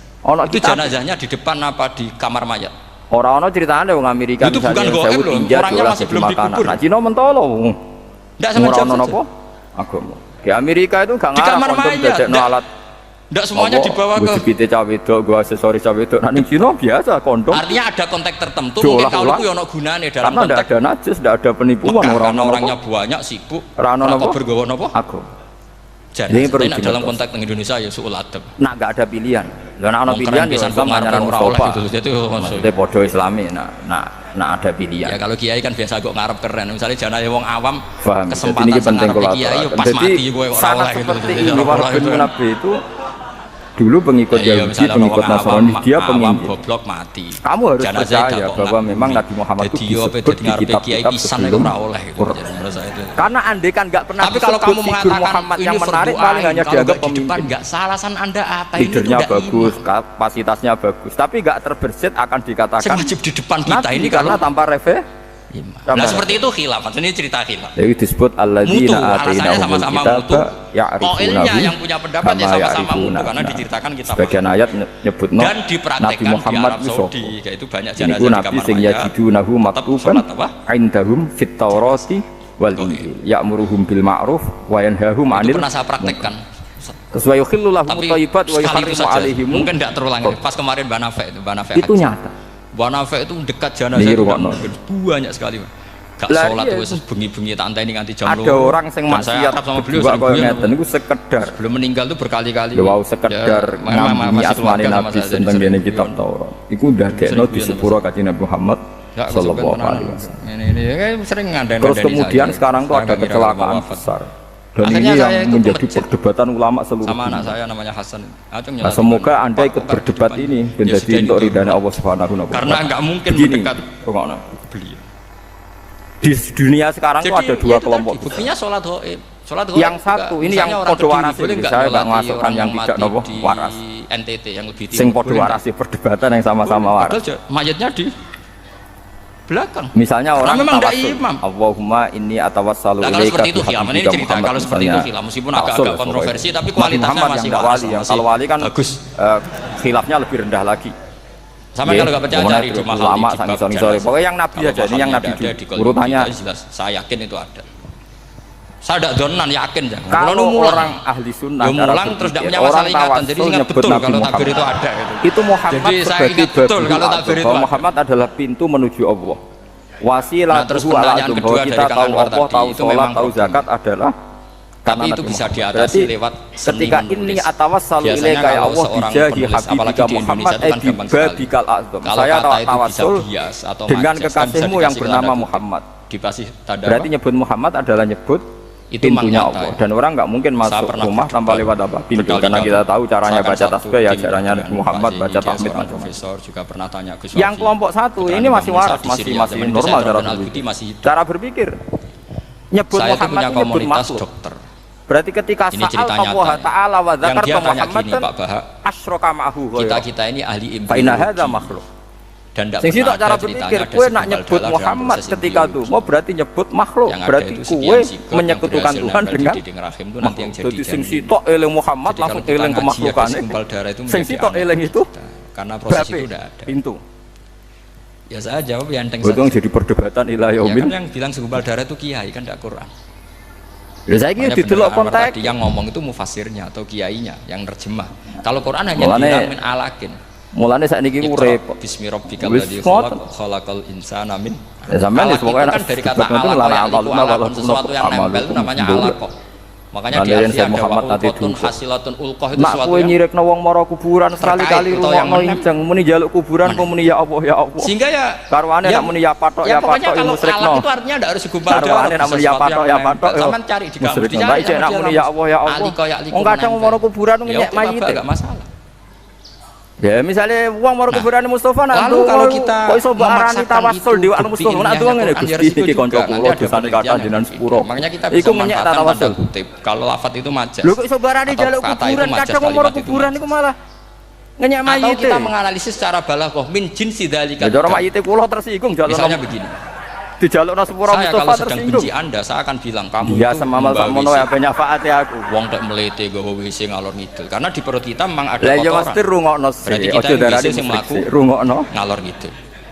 Oke, itu saat kita benci manusia. Coba makanya kita ini ngikuti saja ulama. Fakih fatatakab. Makane kula niku wa antakanafun minat. Kalau sudah perdebatan kamu kok sombong kuwi WC. Beda mek koyo kasus Jombang niku gampang. Tapi nanti kalau kamu ngaji di alam rohani, kamu disebut bingung ngono ae ora repot. Iku korban tahajud ngono ae. Artinya bisa saja alakin ini benar-benar maknanya segumpal darah. Tapi dalam konteks manusia, jenis kamu adalah jenis segumpal darah. Bukan dalam proses embriologi mengalami segumpal darah. Kita masih bisa berkelit. Asal kamu ilmunya banyak, hafalaman banyak, tetap bisa berkelit. Problemnya kadang kita tidak punya ilmu. Wangsit macam-macam, aneh-aneh. Loh ya ini kisah nyata ya. Jadi ini penting kolaborator. Kemarin itu akan ilayah umil kiamat. Berapa saya lupa itu kan Kemenak datang ke Yai. Ini penting ngaji be ulama ben sampean ngerti duduk di antara usul saya seperti itu. Sampai kiamat kita akan cara pandang kalau yang terkait sain itu dikasih bahasa yang bias karena nanti kalau tidak bias ini nanti ada penelitian kelihatan Quran dianggap salah. Sebenarnya salah yang terjemah. Atau kita yakin sesuai ilmiah ternyata suatu saat ada penemuan yang berbeda. Kita bisa manfaatkan tadi seni menulis misalnya tanda kutip atau dipakai kata bias. Disampingkan dengan ya misalnya begini, contoh paling gampang tadi misalnya kita bangga misalnya Quran Nabi Muhammad ketika mengatakan baca ala bina guma barzakha wa hijra mahjura antara air tawar dan air laut itu banyak sekali. Kita mungkin ya nyari ayat tentang Rasulullah faqad atau apa. Tapi apapun itu teori itu bisa ya bisa itu kita bisa manfaatkan tanda atau seni pakai luhut. Kowe nak pancen kepengin taat ning Allah ngranut aku wis padha karo keyakinan santri yang di sini yang di depan umum ini saya ulang lagi. Makhluk itu yang terkenal kan 3. Mboten trimo teng ngarepe MUI Jombang di depan umum krungu kabeh. Mboten krungu kabeh di depan umum. Jaren Yahudi intadir ya Muhammad. Coba manusia tunggu dulu apa yang kamu katakan tadi. Beda kan. Man atau ani fakot atau Allah. Kemudian Nabi membahasakan pakai bahasanya Rasulullah pakai bahasa manusia. Kalau tekorannya kan beda rata-rata santri fikih bilang beda karena jin Nabi membahasakan pakai bahasa manusia man atau ani. Kalau setan pasti fakot atau Allah. Wa man asoni fakot asallah. Tapi pecinta orang Yahudi itu bilang gini, unzuri ila Muhammad. Ini loh Muhammad. Apa suwe apa parah. Dia itu orang paling semangat melawan Kristen, melawan Nasrani karena Nasrani mendewakan Isa kayak Allah. Jin dengan setan Nasrani memposisikan Isa kayak Allah sampai disembah ditaat. Ini Muhammad tua malah ngono. Beda apa bebek wong Nasrani? Mereka menjadikan kedudukan Anda persis seperti kedudukan surat Isra kalau nggak salah itu. Karena minal jin, karena ono sapa iblis itu minal jinni. Padahal tadi Anda yakin iblis dan jin itu tidak sekategori, tapi ayat itu karena alhamdulillah mergo kowe bener. Takjane mergo caranya gimana gampang sama cari di tafsir Baghawi atau tafsir Ibnu Katsir. Caranya adalah dianalisis secara itu jadi masalah. Sesuatu yang enggak kelihatan atau yang disebut layam bi alsinatihim wa ta'nan. Misalnya malam, kata Quran wa inna minhum la fariqan yalhuna alsinatahum karena malam itu disebut jannah. Kita. Jadi mulai orang yang gila karena masuk akli disebut awan aifatil layam bi alsinatihim karena madatul kalimah sama-sama jinnun.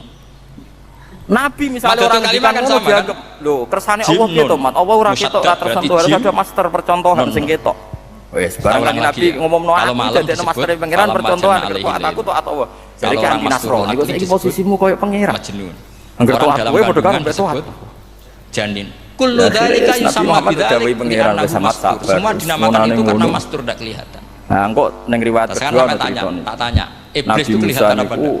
semua aktivitasnya disalahkan Bani Israel terus matur minal jinni setengah barang ya Allah ihbis anni kalam kok cuma nane minal jinni kelompok jin nanti kamu masalah dengan kiai wong wis ngomentari kula mana sing ngomentari kula terus setruk tak pelo pokoke sing ngono kalau model kiai sing biasa maca fisik lah kalau jin yang sakolen ya jin yang bisa Islam bisa kafir tapi kalau kata jin yang dalam ilah iblis pangeran ono sing komentar kowe trimo nabi jinni minal masturin mulane sebagai riwayat hada syai'un lam asna'u li nafsi pakai fa'asna'u bika lu dikomentari wong sesuatu yang tidak saya lakukan untuk diri saya aku pengerane dikomentari wong menang ae trimo nabi kok geger tapi kalau sampean ngaji kayak tafsir Bawawi kayak tafsir sing gawe mereka sing ngersiani mereka lho aku disaingi mereka melakukan kemusyrikan itu tak barno itu nganalisnya sering pakai lafaz itu dikomentari wong meneh trimo kue akhirnya nabi-nabi ku tenang misalnya lagi ketika dawuhi pengen sholat kita ini ya kiai mubalek gak dikomentari wong muhtatamatun bitas tapi kita secara lugat jelas as-sholat lugat ora pati alim amatir cara boleh dan ada lafaz di Quran yang enggak mungkin kita maknani sholat itu dengan makna sholat sing ana donga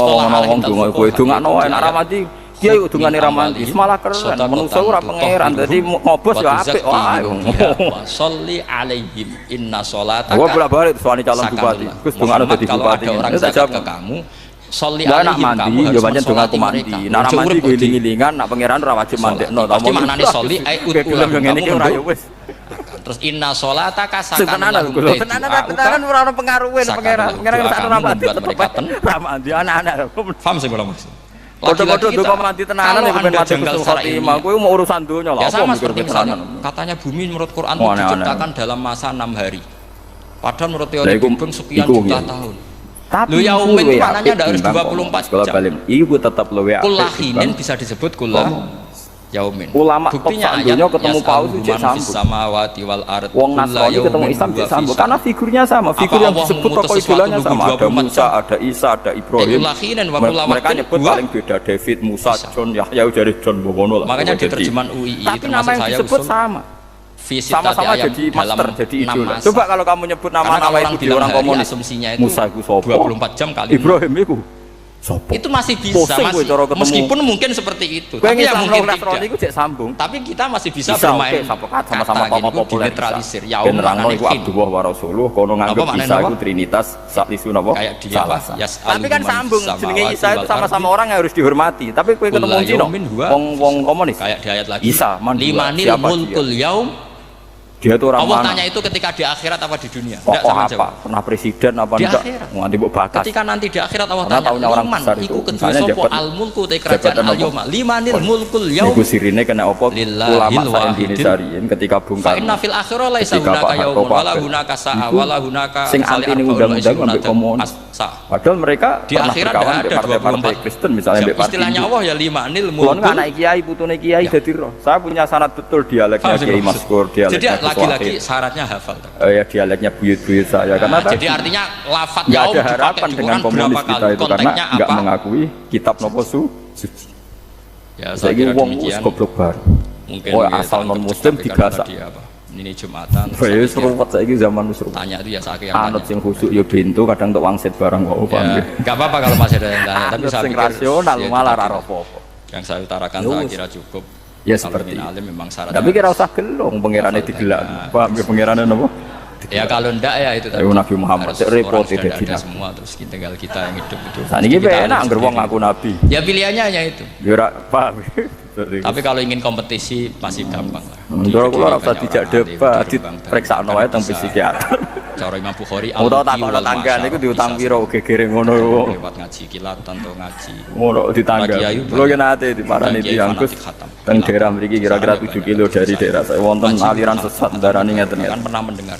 wong piro jan setunggal kiai yang seneng sono riyen santri kula santrine bapak riyen ada kiai yang kowe lan jenengan mboten ben nak suwangi waras kandhani aku santri macam-macam sementing khatam sing penting paham sing penting ya di sampean sakniki ngaji kula ben ngertos dadi kitab Hilyatul Auliya itu kitab master Ihya terus kitab itu 12 jilid di Imam Ghazali di akhir karangan Ihya ngendikan fa'alaika bimuwadzafati kitab Hilyatul Auliya kamu harus sering-sering baca kitab Hilyatul Auliya jadi saya pertama beli kitab itu gara-gara memo nih Imam Sinten karena itu tadi kelebihannya kitab-kitab kuno yang diceritakan orang-orang Nasrani Rahib maksudnya rahib. Kalau dalam konteks orang kafir jelas wahidu rabbakum karena mereka masih melakukan isyrak.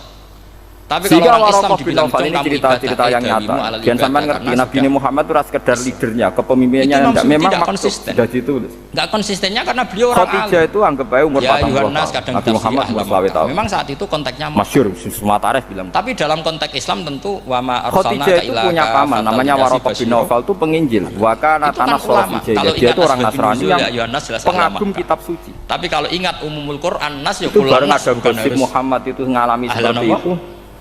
Makanya Khadijah itu nyuruh namanya Maisarah. Maisarah itu di Arab jeneng lanang. Tafsiran akhir dia Jadi Maisarah kamu ikut Muhammad. Ini yang mengulang-ulang akan paham karena konteksnya catat semua apa yang dialami Muhammad. Bareng di Maisarah harus hafal bahwa di perjalanan tuh di luhur gomamah tuh di Uhud sahab. Makanya kenapa ketika ditanya Muhammad ku penak tuh di luhur gomamah memoron di diupi mendu tuti urusan. Biasanya kalau surat Makiyah dimulai ya Yohanes karena mereka zaman itu masih kafir berstatus mukmin. Kalau di Madinah rata-rata khitab sudah ya ayyuhalladzina amanu. Di Madinah mayoritas sudah dalam bahasa Taurat. Tetap memanfaatkan proses dialog dan itu mudah. Kalau kita meneliti terus mudah. Niku tulisannya mem non ha mem alif. Wong Israeliani nak maca munaham. Lho sampean kalau hafal munahame maknane wong sing akan ngomong seperti saya. Disalin Injil itu mayoritas yang Romawi, buatan Romawi palit, buatan Romawi Italia, Romawi Persia, Romawi Persia. Yang bisa masukkan itu Heraklitus, tapi jamnya Heraklitus, Yasir, itu gampang. Tapi pokoknya maknanya itu orang yang yasarohu wah, oh itu gampang dong. Bagi wong sing digampang. Makanya kajian Nabi jenenge wasani dawadoti. Tidak semua orang masuk surga. Tapi jawabnya inna dzalika. Ibuke wae ra roh. Kenapa dinamakan Muhammad? Pokoknya ibuke iku untuk wangsit. Pokoknya anakmu jenakno. Iya mengen. Quran adatnya ya gitu. Sehingga orang tahu Yasir. Kok maknane iku Muhammad ambek Munahama iku padha. Bukan berarti kita Syriani yo padha tekan wis dibelokno ning bahasa Romawi. Itu kalau kita tidak tahu rumusnya sebenarnya kita tahu. Cuma dia tidak pernah zina, tidak pernah selingkuh. Sama tahu kalau rumusnya ingin ada tafsir harus hafal Quran, hafal hadis, ngaji etkon, ngaji ini. Ya problemnya itu bareng Khadijah wis yakin Waraqah nabi jebule ra nabi-nabi. Pastine ngerti nak carane. Hasil akhirnya nikah. Gelem Muhammad umur selawe Khadijah wafat. Gak nabi-nabi. Ini kebetulan ngomong fakta biasa mawon. Nabi Muhammad mulai yatahabbabu ilaihil kholat. Ya seperti kamu mau ke Jakarta kan jauh, tapi tetap gampang caranya beli tiket gini-gini. Sering nyepi teng Gua Hira macam-macam. Kalau ingin alim tafsir satu hafal. Setelah itu takut. Niki rungokno jadi bedakno nabi palsu mbek ora iku gampang. Nanti kalau Jalalain janggal kamu ngaji. Jadi nabi asli wedi tenan yo ora paham tenan. Diprotes. Abu Muhammad itu Melayu, itu kan wajar ya, Sarah itu biasanya karena dia ngira yang dialami itu malakul maut, kematian. Takrib kurang barokah ya, ada beberapa saking yang takutnya pusat, puasa pun pucat. Terus ngendikan Khadijah dastiruni zamiluni Sunat, di Sarah dibenarkan kalau yang benar itu. Aku itu meh mati. Aku ketemu ngene-ngene, aku ketemu. Sunat muakkadah, di Sarah dibenarkan. Tapi apa kata Khadijah? Kifayah. Ya sama. Ini sesuatu yang satu masalah seperti itu. Loh, andai kan Khadijah tidak baca kitab-kitab sebelumnya tentu roh seperti itu malah tukokno tolak angin bapak malah repot kok. Paham ya? Nanti setelah itu ini logikane. Khadijah malah seneng. Mergo kan mangkel dek 15 tahun apalagi ora ono perkembangan orang alim wah hebat. Ya kan iso kan umur selawe, Nabi kan dadi Nabi umur. Kamu jangan hidup di Sarah kan berarti di daerah-daerah. 15 tahun kok biasa-biasa yang dintenteni kok ora dadi aman dari kontrol maksudnya. Nah, Khadijah itu tenang. Tapi yang jelas ini yang satu jawab dulu mudah. Kalau kamu menjawab sulit, langsung dikonfirmasi, digandeng. Iya bagaimanapun Quran disifati Allah walaqad yassarnal Qur'ana lidzikri fahal semua ulama punya. Makanya saya tadi ngomong, kalau Anda hafal seperti saya, pasti cara ngomong. Komentari Waraqah malah lucu meneh lebih. Kita mau ngomong Quran sulit tidak mungkin. Kita ini ingat kalau Allah mensifati Quran walaqad yassarnal Qur'ana. Nak darani Nomos Jibril Nomos Namus wong Arab itu Namus. Bagaimana Allah mengatakan Yusrun kemudian Anda mengatakan kula aja apal ta ke Waraqah sing diriwayatno Imam Bukhari ya letani fi hajat an khina akhrajaka qaumuk wis ngene iki ndonga muga atau gini kalau terpaksa muni kok aku sulit Gus. Oh kanjeng Nabi mulai kaget apa ya apa betul mereka ngusir saya karena zaman itu masih diperlakukan secara terhormat. Beliau dari suku terbaik, dari nasab terbaik, tidak pernah punya kasus kriminal. Bukti kalau Quran mudah orang kafir ketika dibacakan yang nangis. Asumsikan suatu saat di Raja Najasyi sebelum Islam dibacakan surat oleh Ja'far bin Abi Thalib. Enggak ya Nafi. Orang kayak kamu pasti nanti ngalami diusir. Itu diceritakan Waraqah pertama jadi nabi satu hari jadi nabi. Padahal pengusirannya sampai 13 tahun. Sami'u itu belum Islam karena Nabi di Mekah 13 tahun, Ba'da bisa berarti sekitar umur 53 baru Nabi ngalami pengusiran. Itu dikatakan Warokoh zaman Nabi, jadi Nabi baru satu. Artinya fahimu khiraqanu fil kufr. Mereka paham ketika masih Sufi Musa wa Ibrahim alladzi. Semua itu melibatkan fakih fala tafham. Inna adalah alam kutuba kadza wa kadza wa takhtimu kutuba kadza. Jadi semuanya itu melibatkan lempiran kitab. Artinya sekarang kalau Rasulullah mengatakan bahwa dia itu Nabi akhir zaman, Taurat Injil juga mengatakan Nabi akhir zaman. Yo wis ora bakal ono Nabi, kuwi ora usah rasional. Itu tadi resiko kamu muja Nabi dengan hanya rasional. Nanti kalau ada orang-orang mirip-mirip seperti dia dengan heroik dengan macam-macam, jangan-jangan buat Nabi. Saya ulang lagi itu nyata. Itu bahaya. Makanya ulama itu punya kepentingan cerita kitab-kitab Taurat Injil karena Nabi ini butuh legalisasi dari kitab-kitab sebelumnya. Musaddiqan lima baina yadayhi minat Taurat wal Injil, harus ada padanan. Itu referensi itu ada di Taurat. Demi Tuhannya langit dan bumi. Si Arabi tanya Pak Khotib yang bikin murka Allah. Tapi Nabi Muhammad itu bahas serius lagi sumpah. Lo apal tak tentang Bukhari. Nanti ngendikan orang sampai sumpah itu pasti karena tersinggung. Kalau nggak tersinggung ngapain Anda sumpah? Malah untuk wangsit malah repot. Dalam kehidupan sehari-hari kalau kita sampai sumpah itu kan rugen ae ra ngarep wangsit. Tak sahur. Mergo ora pati khusuk. Kita tak sahur. Nek ora percaya bang. Lalu nanti tahajud itu juarang langsung. Kalau orang sumpah itu karena tersinggung. Ada ngopi ngoten. Ternyata betul. Wes seneng pangeran di Quran. Kalau Allah memulai surat dengan sumpah pasti terusannya Allah duka atau marah karena kalau nu diijazahi bapak hak kena muji pangeran anut wali wae. Itu uga kadang mujimu ku salah. Wali ini ada gurune sampai kaji Nabi Muhammad sallallahu alaihi wasallam. Kok nek mikir dhewe kok nak salah malah repot. Kalau mukhatab ada indikasi dan nek mikir anu takwe nang malah pangeran pikiran dhewe kadang salah. Selalu kelihatan ndak mergo ya akeh wong salah. Wong apit-apit sing bodoh. Masyhur cerita ning hikam. Ya enggak di ilmu balaghah. Ono ulama. Lah iya itu kan Arabi saja paham. Kamu yang ngaji Jorot Makno ndak paham kan aneh. Sing ibadah nak rino poso mangkele pol nembe nasi. Engko ndekne iku nggo mangan sehari-hari kudu kerja mangan. Makanya itu penting itu. Kalau dia ini wong zuhud lagi-lagi walaqad yassarnal Qur'ana lidzikri fahal. Ya doa ini bagian ustaz wong kula jenengan pirsa nek kula mboten kepen sugih kula kerja nggo mangan demi sesuap nasi. Cek inane kula dadi manol teng pasar. Manol itu tukang angkut barang.